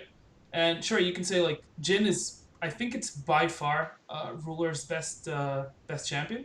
So I think it's fair, but you could also see a situation where you split, knowing that the Caitlyn will be out, you split the Ashe and Jin picks, right? Especially because like Ashe Zyra is like a really oppressive lane, right? So yeah, I have like a retort. So he did make that tweet, and then probably replied under it saying, "I can confirm enemy ADC had smaller effective champion pool, which we saw was not kind of true. So we chose to pick ban this way." Let's get rid of like the first remark and let's look at like the second remark, which is we chose to pick ban this way. So what they wanted to do was take out the the best ADCs and then make it like a skill matchup or something. Is Ashe Sivir really a skill matchup? Like I don't know, bot lane matchups I'm completely oblivious about, but like. Yeah, I mean, it is. That's the thing is that so Caitlyn is banned and then Jin is banned, but then Ashe is still up. But they're not even pick banning in that way because in game 2 they gave them Jin, or in game 3 or whatever. Like they gave them Jin. So that's not even like, it's like saying, oh, we did this pick ban strat, and I'm like, no, you didn't because you gave them Jin. The last game they did. I wanted to talk about the last game. The last game they but banned, yeah. so this wasn't a strategy. Then this wasn't a strategy going in to the series, or else the Ashe would have been banned. Mhm. Like we would have all 3 Ashe, Jin, and Caitlyn banned. They So- might not, so- like, yeah. Sorry. Yeah, yeah. So then I think then like this is bullshit. Yeah, They didn't choose Big Man this way. Yeah. unless they didn't think that his act was good, and that Forgiven would be able to win that matchup. Okay. What I'm saying is, if you're going to call yourself the best player in the world, or like in contention of the best player in the world, like one of the categories, you need a deep champion pool. Like, Or I mean, best, he that's- doesn't call it best like- player, but like best AD, like. whatever. That's the thing. We can't really say he has a small champion pool because it seems like the coach opted the strategy to ban the Jin and to not play the Ashe and just play the Sivir because we know that they've had success with Sivir before, both at Okay, yeah, Worlds and that's fair. Maybe I and- shouldn't be so harsh. so Yeah, sure, but like, can you really? Yeah. one of two things: either that as a team, they said that they would play better with Sivir, like they're a stronger team with Sivir. They've had success with Sivir, even though it's a standard lane meta. They showed last week, sure it was versus ANX, that they can still make Sivir work. They didn't think the enemy Samsung bot lane was that good, so this would be a viable strategy, and they would be able to win off this. The other thing that might be the case is that he's just covering for Forgiven. Yeah, go on, Curry, Maybe. before I Yeah. I go again. Yeah. Yeah, so I mean, like, I never talk about the server pick, but the thing that like surprised me more is that so they leave Nidalee open, and then they leave Nidalee open. Then in return, they really only get Zara. But based on the game before, we know that teams have counter picks to Zara. We also know that like they don't pick Ashe Zara in the same rotation, which is what they should do. Yeah. Because that just secures them the strongest bot lane, which should be their objective. Yeah. So they take a jungler instead. So I don't understand the point of taking your jungler here when there's still power picks up. And then the most egregious to me is that they pick Cassiopeia into Victor.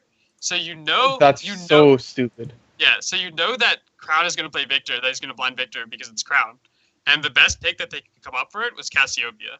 And that just blows my mind that that's the best that they could prepare. And it's like you're giving first you're giving Ambition Nidalee. Yeah, exactly. Did they see him play Nidalee in the Gauntlet? Holy shit, he tore up the map. Did they see Victor play Crown ever? Did they see fucking Cuvée play Echo ever? Like, I look at Samsung Galaxy's comp and I'm like, they got everything they wanted. Yeah. Like Cuvé's like the best, like by far the best Echo player this tournament. Like he's the only one that actually impressed on the pick. Yeah, he's fucking good at Echo. If you guys remember, I talked about like how are teams gonna ban against Samsung because they have a lot of these pocket picks, but then there are also the OPs that you have to consider. So it's like, can we? Okay, so look at their bans. They have 3 bans, of course. What would you change in this ban? Because they ended up getting Nidalee and Victor. So like, what would happen? Remove the Jhin. Yeah. So for me, I just wanted to reiterate that like the whole Ashe Jhin thing that I started, and then like we went on off of this rant. But like the whole thing is like if he plays a good Ashe and Jhin, my first reaction is like if you're good on both of these if you're claiming that you're good on both of those champions, it's probably fine to split them, right? Like you could like like if you're giving them first argument, you can give them Nidalee, but if you're giving them Nidalee, you're taking like Zyra Jhin, for example, and you have a really good setup for like a layered CC, like long range pickoff. You have a lot of options with that bot lane, right? So that's one. But it's like, it's so confusing to me because like if he says he's actually good at those two champions, you don't need to ban them. You can leave both of them open and you split the picks, right? So game 1 they do this where they ban Jhin, they let Ashe through, and they let Samsung have Ashe. In game 3 where they're red side again, they ban both Ashe and Jhin.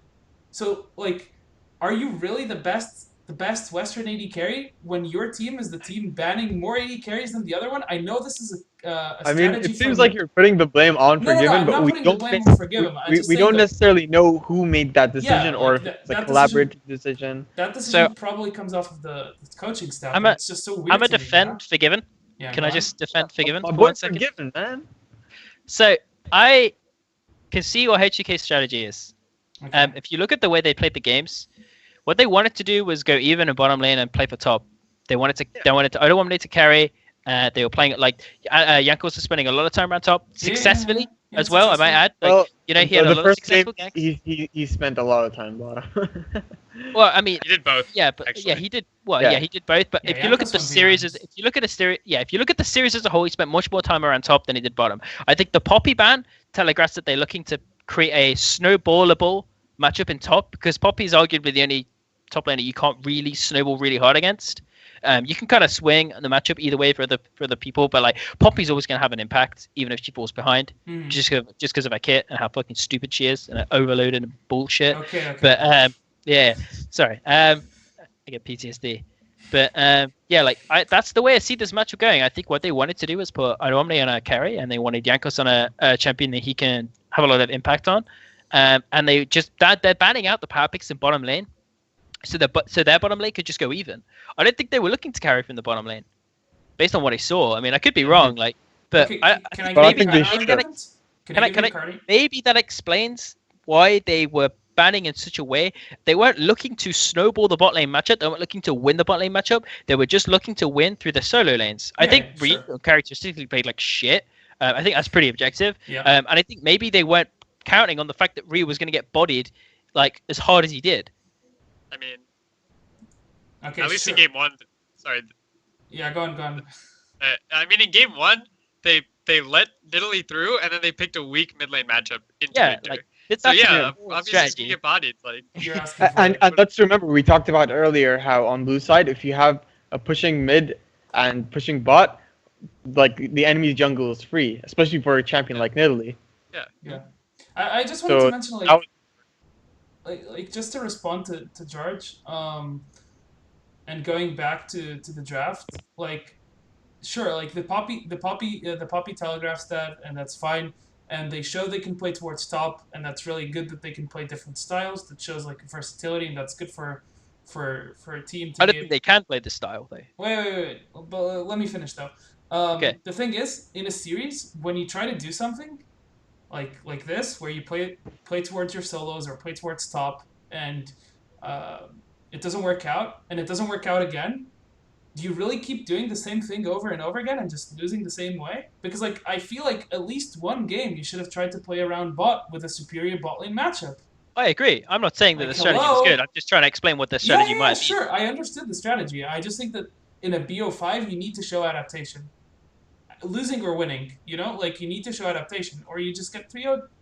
Was their draft strategy really the reason they lost in the first game though, or was it just the fact that they were just worse on the Rift? I mean, they had fucking huge lead. Yeah, the Well, first, not like first not game, like actually no, they never They actually had a huge lead. they They never never had actually like, had a lead at all. yeah. But you know, like at least I can guarantee you they felt like they had a huge lead. Yeah, They had for sure. what I will say is they had control of the game. Mhm. At least they should have had control of the game. They had to make a couple different decisions here and there. It was just that it wasn't their draft strategy that lost them the first game. You know, so I think that they didn't feel like they needed to adapt their draft strategy in game 2 because they were like, they look at game and they're like, there's no way Pix lost us this game. I mean, Yankos was fucking like 15-0 or whatever he was. You know, he was like bodying the map. Like you don't come off that game. Like I can tell you as a coach, you don't come off that game and look at that game. You go, yeah, our draft strategy was really the problem this time, guys. No, you go, no, we just need to fucking not like let Cuvée split push the whole fucking map down. Yeah, but I'm not saying. What I'm saying is like, and just to reiterate, I don't blame this game on draft at all.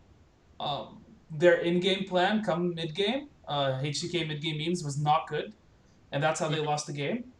But like, and sure, I can agree with you, especially when you're in a BO5 and you don't have time to, like, hindsight is 2020, right? You don't have time to like look at the moments between each game and say, oh, we fucked up here, so our problem is like our side wave control, so let's just change. No, you don't have time to think about that, right? And I agree with you. What I mean You is, 100% do, yeah. You can as a coach, you can look at the game and be like, right, the reason we lost this game, guys, is because like you could just say to the players, okay, so the major reason we lost this game is because you guys aren't pushing, you know, you're not sending up slow pushes in the side lane. So whenever you get a pick, you've got no tempo to make it play. So you could just tell them that, and they're like, okay, we'll just fix that for the next game because is actually, once you understand the concept and how to set it up, it's actually very easy to implement in a game. Let me finish though. What I mean is like I agree with your point where you say like you get off this game. And you don't you get off this game and you don't say draft was a problem after this game, especially how H2K played and then ended up losing. You wouldn't look at this game after watching it once, like watching it live. You didn't have time to watch it again. You didn't have time to focus on many of the mistakes. Maybe you noticed. You obviously as a coaching staff you noticed some of them, but like. Sure, I agree with you where you say that like they didn't notice. They didn't. Wait, can I just quickly? They didn't finish game 1 saying that like draft was a problem, but like after game 2 and things didn't work out where you're trying to put your focus on a lane, why not change it up after game 2? Is my whole argument. But I mean, just to reiterate, I do not think you have time between games to like give so much info to your players.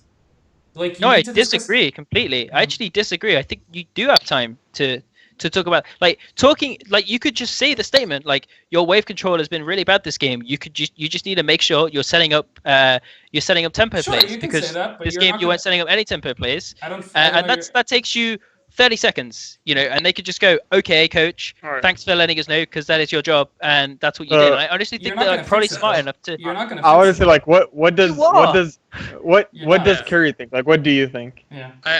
I mean, first of all, I think I agree with like Chakras. Like you can't just like say to your team, "Oh, your sideway management was bad, fix it." That's obviously you give them fucking examples. tilt them. Like, Well, I straight mean, up. you don't have the time to explain because like the only way that You only teams have are 10 actually going to minutes, learn. right? Yeah. Sorry, if you explain, show them specific examples and show them what they could have done better. Just saying play the sideways better, or even giving them like a theoretical example, isn't going to help them in this short time you have, especially in a high pressure situation.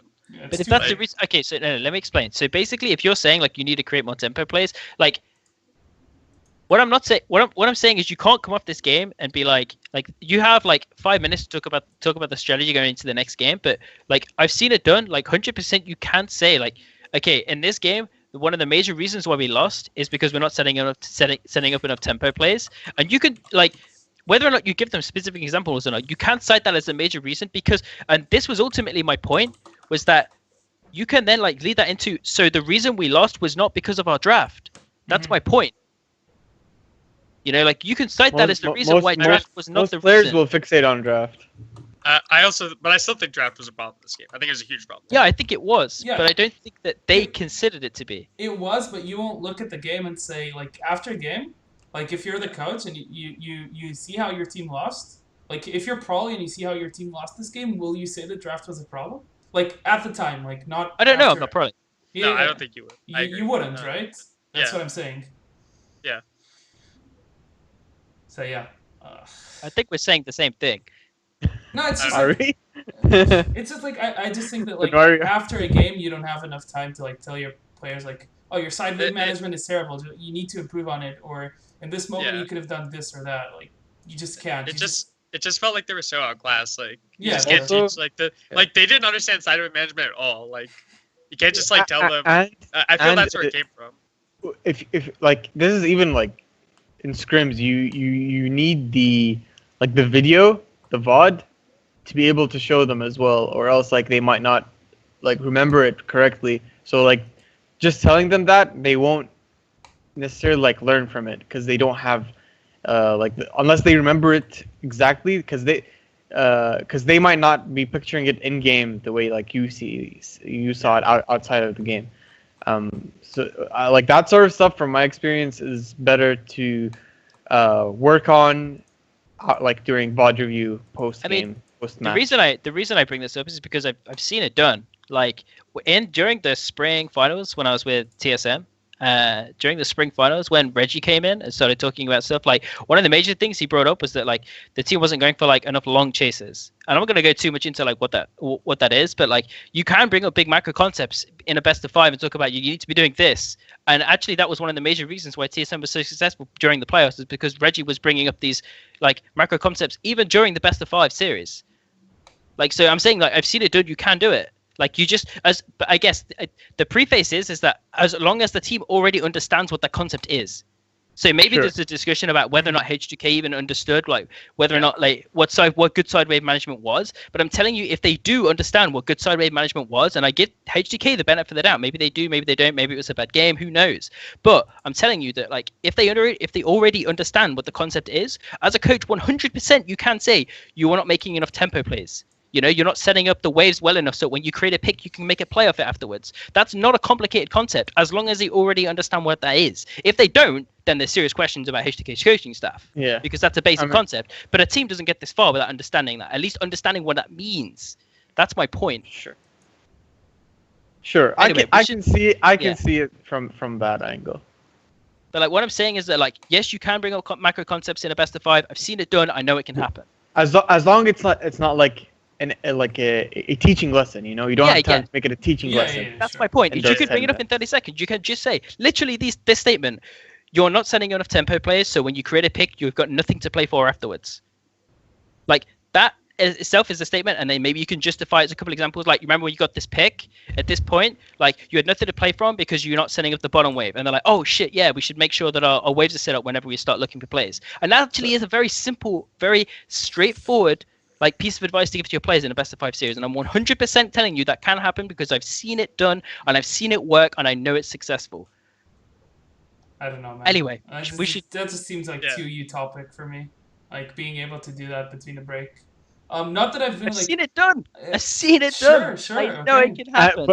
But do the players learn from it, and does it like end up like, does the situation reoccur and the team ends up like implementing that advice? Yeah, when I saw this happen was the TSM Cloud9 game in the spring quarterfinals, because I was there with the team, and I remember Reggie coming in. He specifically came in to help us at the best of five in playoffs. And during the series after game one, TSM lost, and a lot of the pieces. I'm not going to go specifically into too much about what it was that he spoke about because that's private. But a lot of the stuff that he talked about was like general macro concept stuff, not like you don't cover micro level stuff. Yeah, obviously there was some discussion about draft, but I'm telling you the vast amount of the discussion that I saw from Reggie. Bear in mind I was only with them for spring. I have no idea what they did in summer. But during spring, when I saw Reggie come in, he spoke about these general macro concepts, and the team implemented them in the best of five. At the very next game, it wasn't as good, but as the series went on, they began improving on it more and more and more because it was like, okay, you're doing this, but you need to refine it this way. You can 100% bring up macro concept stuff in a best of five. And actually, that is what separates great teams from like poor teams. They can bring up general macro concepts in a best of five. And I think it can be done because I know because I've seen it done.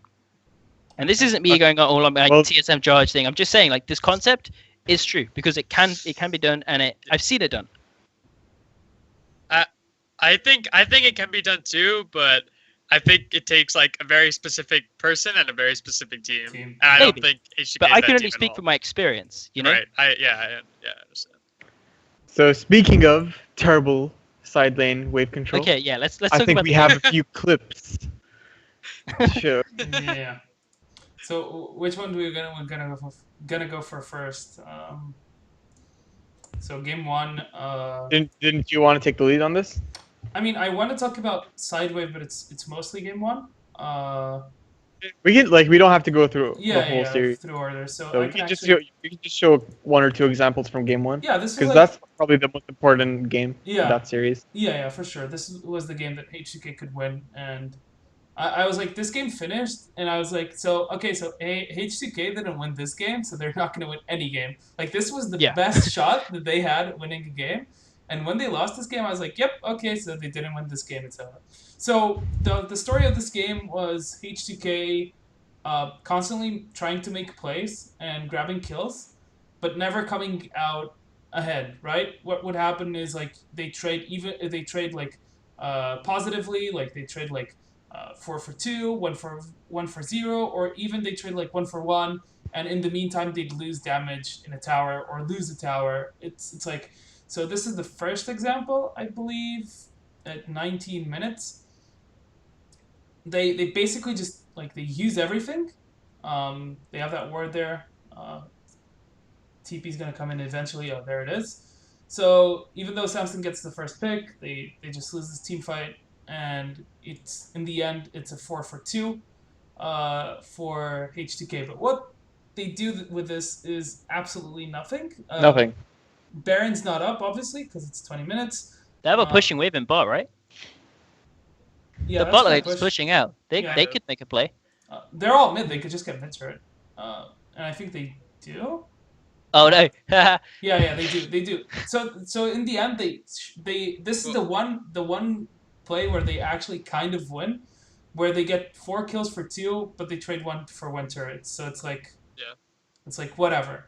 So this one is okay, and then it starts getting worse, right? So can I just interject for a second? Yeah, so what happens for this one is that they lose even though they lose tempo on the map because since they're behind on taking the mid tower, their recalls are late, and so Samsung just comes straight back on the map and just gets all their wards down around Baron and just controls the rest of the game. Mm-hmm. So not to mention Samsung also now has TP advantage to make use of. And Kennen has no flash and no TP. So Samsung end up actually coming out ahead because they have TP advantage and tempo. So. I mean, the story of this series for me was that HTK kept making plays with with more people than Samsung Galaxy were having because QV was never there in the beginning, and somehow Samsung Galaxy would still win in a 4v5 or a 3v4. They wouldn't win, but they would trade evenly enough for. No, sometimes they would just win. Sometimes they would just win. And yeah, you're right. Sometimes they would trade evenly, but sometimes I'm pretty sure there's some players where Samsung Galaxy are 4v5 and clean ace. HTK. I'm pretty sure that happened once. And then so this one was the one, and then they actually just as Curry was talking about losing tempo, Since Samsung come back into the map much earlier because like they died and H2K is still resetting, they end up losing the turret mid right after. So Yeah. in the end, if you count this, in the end it's 2 turrets for 1 and 4 kills for 2. So it's pretty much evened out. Right? And I actually wanted to go back. I forgot the one moment I wanted to talk about. This is kind of minor, but this will show you what a good team does, which is like Samsung was always the one. We're always the team like setting up for prepping the waves correctly so they could take objectives, and H2K never did that. So right here, they chunk Forgiven. Crown just backed, but he's getting back onto the map, so they have tempo advantage right here because like H2K doesn't have Forgiven on the map, which is huge, and both TPs are up, and Crown is already coming back, right? So they backed first. What's going to happen is Crown's going to go bot lane. He's going to push out the wave, and Cuvée already pushed out the wave. He doesn't really need to push it out too much because his turret is already gone, and they just move for Baron much earlier, like for Dragon much earlier. Like sure, what happens here is like H2K go for this kill, but like this happened twice. This is the second Dragon, so this happens twice where H2K goes for a kill and Give is just buying so much yeah, time. Holy yeah, shit. Cuvée just buys like a shit ton of time, and Samsung's just like, okay, well, we'll just get like the whole tempo on the bot side of the map. We'll just get 2 mountains for free because like imagine if this is H2K. If H2K gets 2 mountains with Cassiopeia, it's absolutely nuts. Like why isn't H2K setting up for Drake? Why are they making a play top? Yeah, Like why are you making a play on the globals lane? Make a play on the other side of the map. Utilize your fucking globals. I don't know. It's weird because you can't give a team 2 mountains. Yeah. Because you also have a Cassiopeia. Like if you just get 1 mountain on her, with it's one with 1 mountain, it's crazy Baron enough for. you can pressure Baron so easily, and then you want to do that with this comp because you have the Zyra, you have the Sivir. This comp is so high damage for doing Baron. Like Jesus. Kennen and Olaf to bait Barons or just take it super fast. Yeah, you're actually good at turning in Baron scenarios if you ever Look at this zone control. Yeah. Like Cassiopeia, Zyra, Kennen. Like how if this team gets control of Baron, how do you check that? I mean, I guess you got like Ashe, the Hawkshot, and some wards and shit, but that's so hard to face check. Like Echo gets, because Echo's going to be the one having a face check there. He just gets chunked super fast. Yeah, like H2K needs to put priority in these mana dragons. Jesus. It just feels like. Go on. It just feels like H2K are just playing, like they're just playing for kills. Like there's no thought behind it. It's like their play is where's the easiest kill on the map? Let's find it and get it, and then they don't worry about the consequences. They're a dog chasing a car.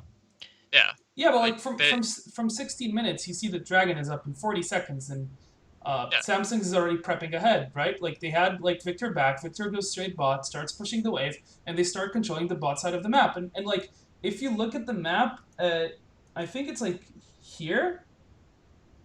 I mean, you can probably say right here that H2K actually has better vision control around Dragon. Yep.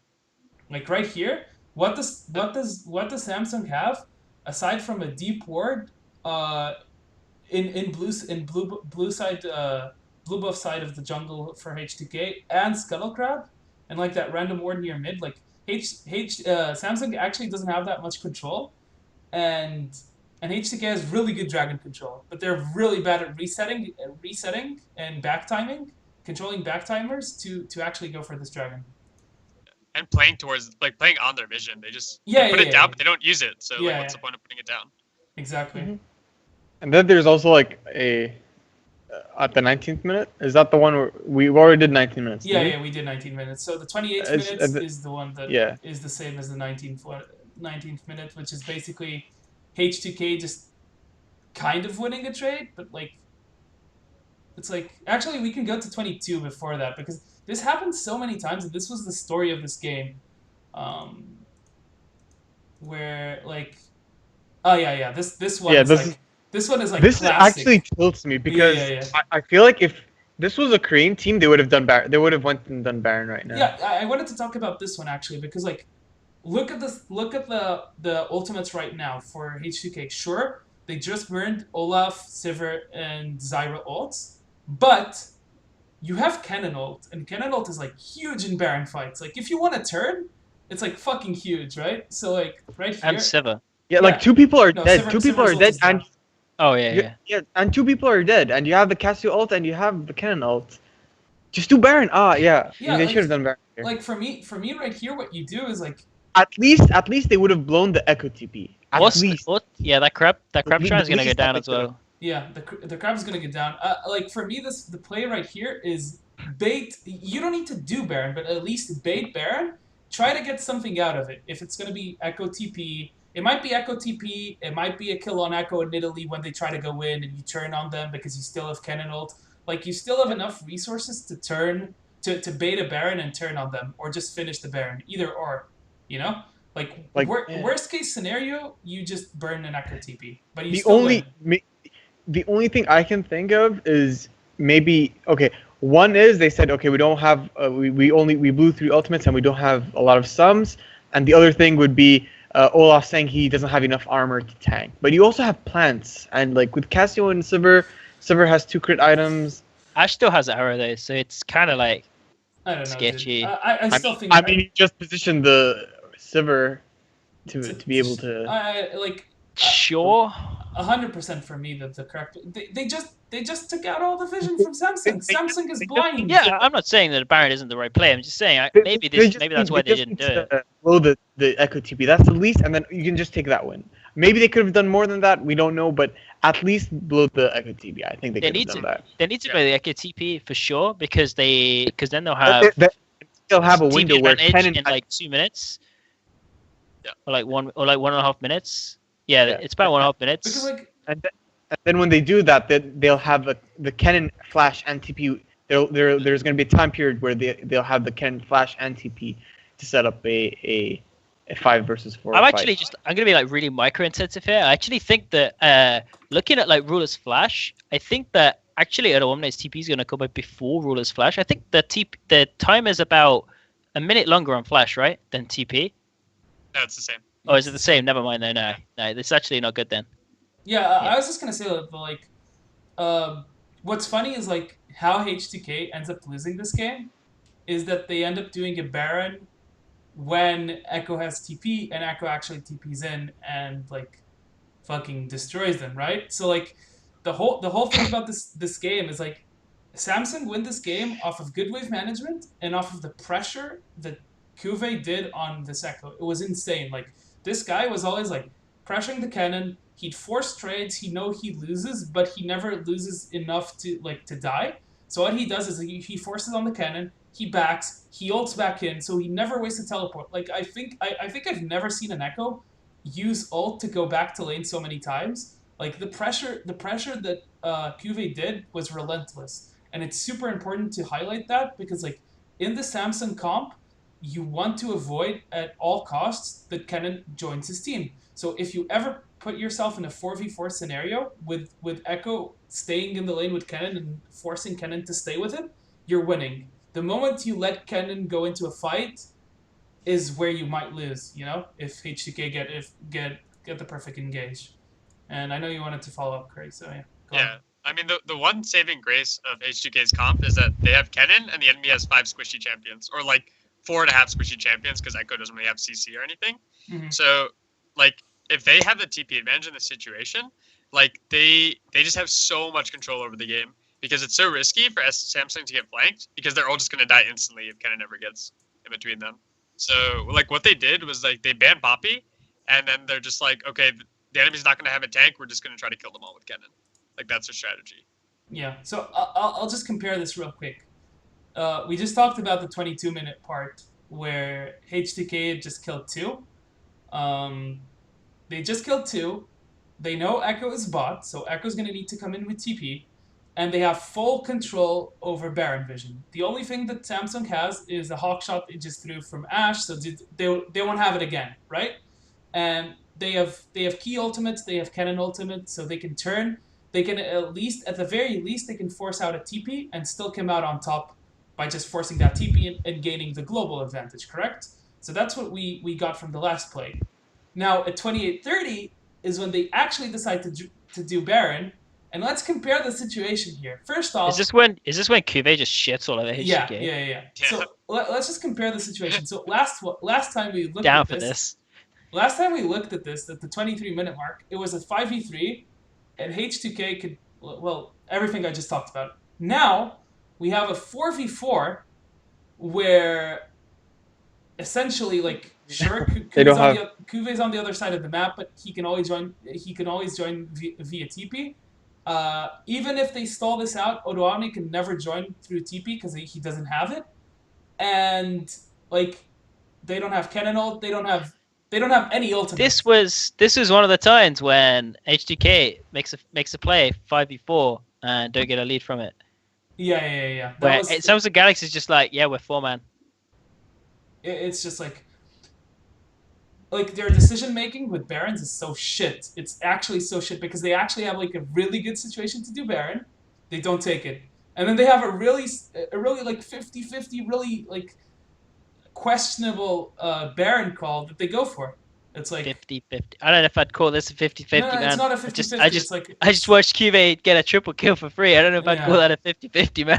I don't know. Yeah, I think. I just wanted to compare the situations where they actually they put, as Curry mentioned, they put down the vision, they do everything correctly, and then they do nothing with it. And then suddenly they decide that now that we're 4v4 and we actually have 0 ultimates, now let's do Baron. Now's a great time to do Baron. It was like, holy shit, this tilted me so much. Because I wanted to see H2K take a game.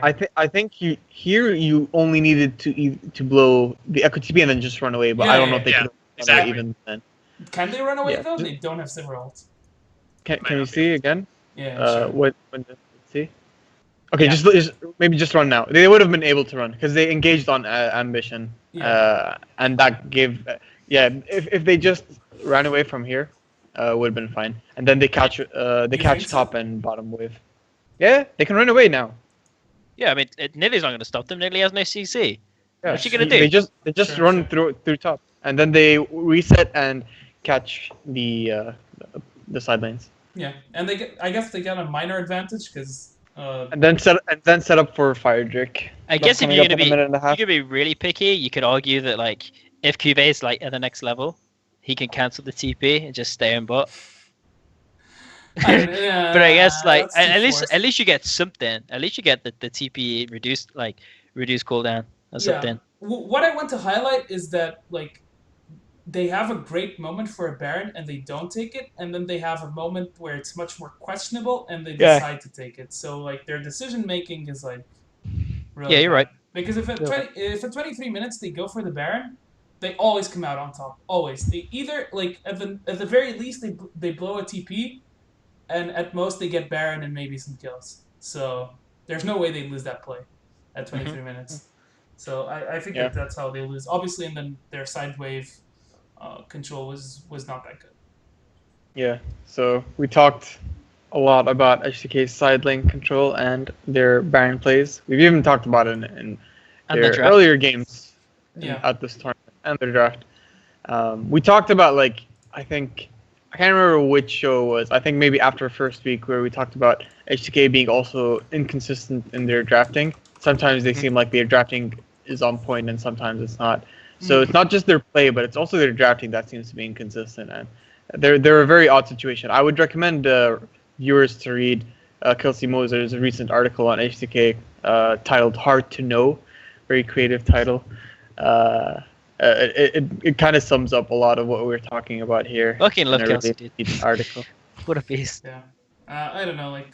It just tilted me because I thought H2K in this game 1 was in prime conditions to take this game if their decision making was there, because this isn't draft at all. If they were actually decisive when they had to, they could have easily controlled this game, is what I feel like. And last episode, before semis, we predicted, I predicted a 3-0, but I said that I really wanted H2K to take a game because I thought that would legitimize them as a semis team, even though they got a really easy path, right? But yeah, it was disappointing for me because they were put in such a great position from game 1. But yeah, my key points is just that this first game they could have totally won it, and if you lose 2 games playing kind of the same strategy, why not change it up for game 3? You know, you have nothing Go- to lose. Yeah. Going forward for H2K, like, what do they do? Like, I would have. I mean, they I don't- got semis this year, so Yeah, what? yeah. How do they do to They improve? can't. They will never recreate that success with this roster. I don't think Yeah. ever they can do that ever again. Will Because Forgiven even keep playing? Like, he needs. I don't know how his military situation is, but isn't it a bit like the Korean military situation where they Oh, I eventually think have to go? They can't avoid it. oh yeah, I think that like it's like part of that, but also like he has a lot of national pride and he wants to do it. Like Yeah, because yeah, he sure. feels like he owes his country, which I think is cool. You know, Yeah, sure. it's nice. You know, good for the Like, good for my him. question is, will we even see him next year? Because he might just. I imagine we'll see a return of Freeze because once his wrist heals, I think he's coming back, right? Mhm. I'm reasonably sure that the agreement was that Forgiven was stepping in for Worlds and he wasn't going to be a full-time player. Mhm. I mean, I think both of the contracts runs out, so we don't know what they're gonna end up doing. Oh, that's true. And Yeah. and then there's also like the issue like with Vander. Do they keep him? Jankos and Olamne seem to be sure things. We don't know if Ryu wants to say. Yeah. I mean, uh, I think that. Sorry, go yeah, ahead. Curry. Go ahead, Oh, Curry. yeah.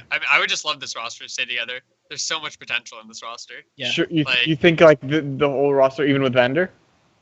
Yeah, I think Vander is like with with Vander, like this is a Mhm. very good roster. They just need more time together and less drama, but I don't know if that's possible. Here's my question: Who do you replace Vander with? Like supports in EU are pretty Wait, rare. wait. They have an impulse slot, But, man. but Curry just said he wants to keep Vander, so. I Vander. don't think like I don't know where all the hate like I know he's not great, but I think like he has a lot of potential even though he's like not played great. But Yeah. I still think there's like a lot of room to grow, especially with Forgiven. He has good synergy with Jankos as well, and Jankos is if Jankos can maintain this form, like because he's Yeah, getting Jankos better, beasted. like Jankos is getting better. Like, and I'm gonna like I think he overperformed in this series. But like I think that like even any overperformance is a measurement of where you could be as a player if you can learn to be more consistent. So I think that this shows that Jankos can really. Yeah. Be, I mean, Jankos could easily be the best Western jungler.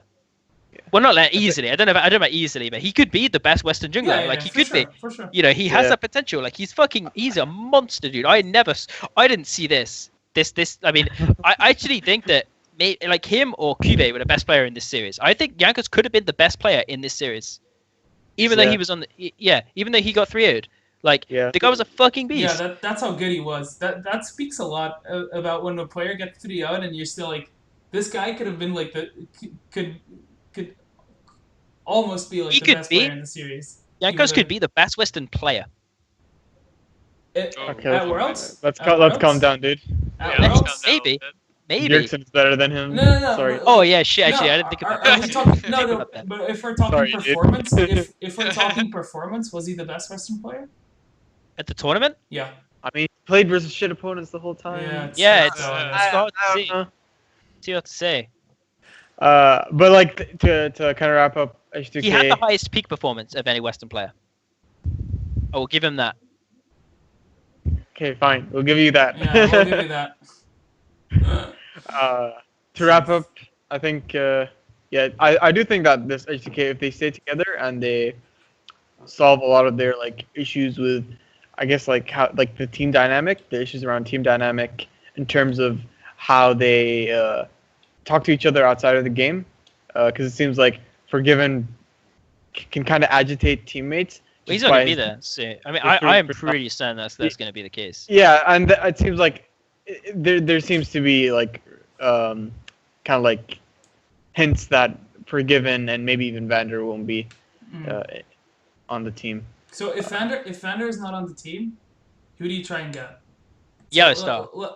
Haha, very funny. Haha, memes. Yeah, memes. I would like. I mean, it depends on the ADC they get, but if it's going to be a standard lane meta, then either European, probably not European, probably going to have to be an import. if the it was import. European, who would you get? I would get Hillsang. There's also Jessus, which I think people are Vander's starting better than to- Hillsang. Wait, Yeah, Jessus, I mean- isn't he? I mean, if Vander's leave, if Vander's Jessus is looking to get back into play as a support Okay. player. Mm. But yeah, it seems like Vander might be the best option if they're not willing to Yeah, import. sure. If they're not I mean- willing to import, yeah, I agree. On the Jesus thing, do you think that Jez's. I mean, like, I don't know if Jez is going to be good or not. I'm not willing to commit any We to say already that. talked But like, about this on the yeah. local But my point is that why would you bench Vanda for Jez's? Yeah, like, that you wouldn't would. make sense. That Yeah. would make no sense. Like, even if Jez's can be good, like, you already have a player who is top 3 in his position in your region. Hmm. I mean, who's better than Vanda in Europe? Is Mickey X better? I don't know. I don't. Maybe? Think so. Maybe, but it's not clear cut. It's like from what I Mithy know- and then From what everybody I know, else. Yeah, from what I know, Mickey X Ignar, isn't Ignar top. is better than him. From what I know, Mickey Oh X, yeah, shit, dude. Mickey X doesn't talk at all. Like, Yeah, you definitely need like a vocal player on somebody like H2K. Yeah. You need somebody a player. So Mickey What? X Okay, this is what maybe wouldn't this is what fit. H2K needs. Okay, so Adewumne is like the quintessential go even top laner. I think he's like he could be a good carry, but like you don't need to change anything about Adewumne and Yankos. What you need is playmaker somewhere else. You need a playmaker in bot. Because what we saw when Ryu was on, he can be a playmaker and they do great things. But they need a playmaker because Onomne is not a playmaker. He's a great Yeah. player. He's a fucking sick player, but he's not a playmaker. And I Okay. think that they need a playmaker in one of the other lanes. They need it in mid or they need it in bot. So they need a support who just wants. They need like a mad lifestyle, support. Somebody who's just willing to like go for the play. So hypothetically, let's say Ryu wants to go back to Korea. I don't know what's his intentions, but let's say hypothetically, do you get Exile? Yeah, I could see that. I think Exile is a good player. Yeah, I think so. He too. needs development, but I think he's a good player. And I think that H2K having a veterans on the team, and I think probably it's pretty smart from Yeah. what I've heard. I think Exile would be a decent fit actually. I don't know if Unicorns of Love would let him go. I don't know if he's re-signing because what I hear from Unicorns of Love is that if you're in the clique, you really like it. That's generally the vibe I get from UOL. Obviously, we saw that Kikis didn't really like it, It's a but people Kool-Aid. generally stay in UOL. So, but anyway, that's like Yeah, Whole different- we're moving too away from the topic. so. I want to end the show with like just a quick prediction and like thoughts on why you're gonna have this prediction on the finals between SKT and Samsung. Like some people are saying that some analysts and like esports personalities think that Samsung have been the best performing team at Worlds. Who are these people? Have they really been Think- challenged though? Yeah. Who are these? Please tell me who these people are. I don't. Them on Twitter, George. Yes. I mean, I don't remember exactly, but I do remember like reading like one Please or two tell me. people. Like, so I mean, H2K may have had the easiest route to the semis, but Samsung Galaxies had the easiest route to the finals. I mean, their group was They arguably didn't the face- hardest yeah. group. Yeah, their group. Oh was- yeah, maybe their group I mean, was okay, arguably like Like, let's go one by one. Like, give me your prediction and sure. just tell me why this team is like the better team. okay, don't start. So, No, go, yeah, so- Curry. Oh. All right, I'll go. So I think SKT is going to take this 3-1. I actually do think that Samsung Galaxy is good enough to take a game. I think also they're good enough to do it in the style that I think you need to do it in. I think the Crown is good enough to exploit Faker. I think that Kuve is a better player than Duke, at least based on current form. I do think, however, that SKT's bottom lane is substantially better than Samsung Galaxy's bottom lane. As much as we saw Samsung Galaxy's bottom lane step up, I think the SKT's bottom lane is just too fucking good. Also depends on which jungler we get. If we see Blank at all, I think actually Samsung Galaxy has the edge. If we see Peak Bengi, I think the SKT will win most of the games they play Peak Bengi. So if I have to commit to a scoreline, I will say 3-1 SKT. But I think it could very easily go 3-2 SKT or 3-0 SKT. But I do not see a way Samsung Galaxy win this series. Okay. Next. Who wants to go next? I'll go next. I'm gonna predict SKT 3-1, mostly just because I think Samsung is just a not as good version of SKT. I think their SKT have a leg up mostly in the early game where they can actually create and build advantages for themselves. We pretty much saw like Samsung lose both early games to H2K, and They also Yeah. lost early games to C9, TSM. they lost. Yeah, I mean we've seen them lose plenty of early games and just like come back with strong mid game play, but you can't rely on coming back. You're not going to against do that SKT. versus SKT, Yeah. man. It's just not going to happen. So maybe they'll take a game off where they survive maybe if they might get like a better draft. We've seen survive early Ambition game. go off sometimes. He Yeah. does that sometimes. Yeah, I think there's like plenty of ways that they can win, but not consistently enough just because of the early game and Mhm. not being able to build advantages, or even like they always come out behind, and SKT aren't able to get away with that. Shaka, you're up. I wanted to preface this by saying that I just hope it's not a 3-0. It's the most boring Nobody thing ever for a Nobody final. wants a 3-0, Yeah. dude. Yeah. Nobody wants SKT that. Everyone fans. wants 5 great games. That's what everybody wants. Yeah, true. I'm going with the 3-1 as well. I hope it's the 3-1 as well. I can totally see the 3-0 though. Especially given like Samsung's early game and how we saw how the worst it can go with versus TSM, the game they lost. And we saw how bad it is, and they can come back against teams like H2K, but will teams like SKT really let them back into the game if they have like a horrendous early game? I don't think so. So yeah, I can see them taking a game, sure. Like if they have a good draft, if they actually don't fucking XD the early game and play even, and then like get off a good fight, or just like get small advantages early on and translate that, because we know they can do that. And they have good macro, they have good side wave control. So yeah, I can see them taking a game, but I don't know if I could see them taking more than a game, especially if Bengi plays all games, which I think will happen. I hope so. I'm gonna go for a 3-0 because even if they do get a lead, I think almost like every game when they have a lead, they make these stupid mistakes where they are going for these like risky mispositions or something, and they get caught. And I think a good team like SKT will punish them heavily for that. So even if they do get a lead, I can see SKT punishing them when they misposition. I have one last question. As well as all the reasons that you guys put forth. Yeah, sure. So, his question: will we see Cuvée solo kill Duke? He's got more than one solo kill a game. That's his average.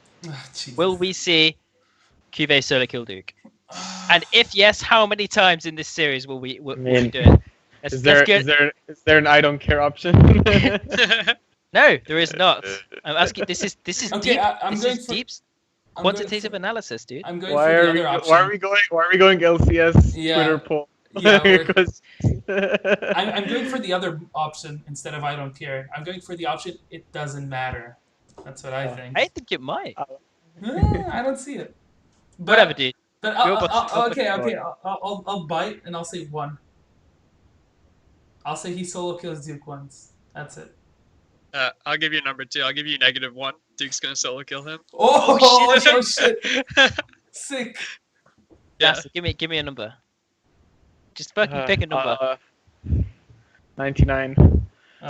Suck Nasser. Everyone You're so flame boring, Nasser. Nasser. Flame Nasser on Twitter. You're so, Fuck's sake, dude. you're so boring, Nasser. I don't like your question, George. Sorry. Whatever, dude. I mean, I'm going this is with gonna be the first like good top laner that the first like real top laner he's played at like best of 5s.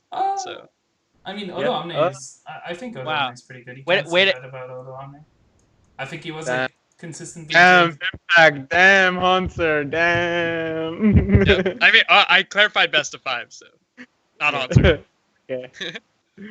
Okay, But- I think, are we done?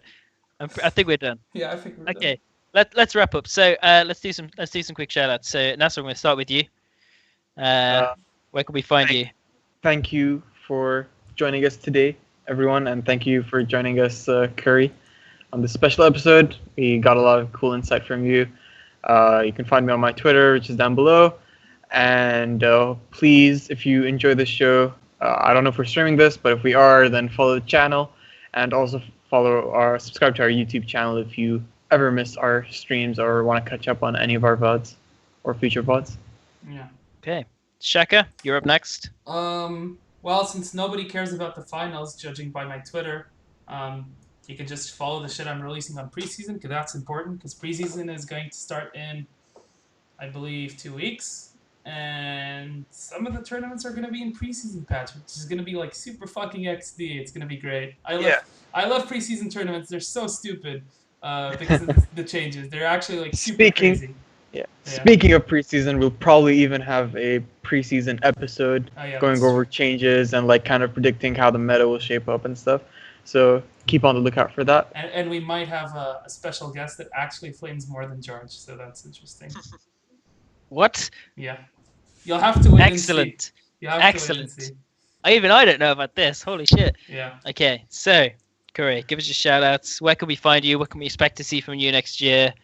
What's going on in the world of TSM Curry? Not great okay. GG.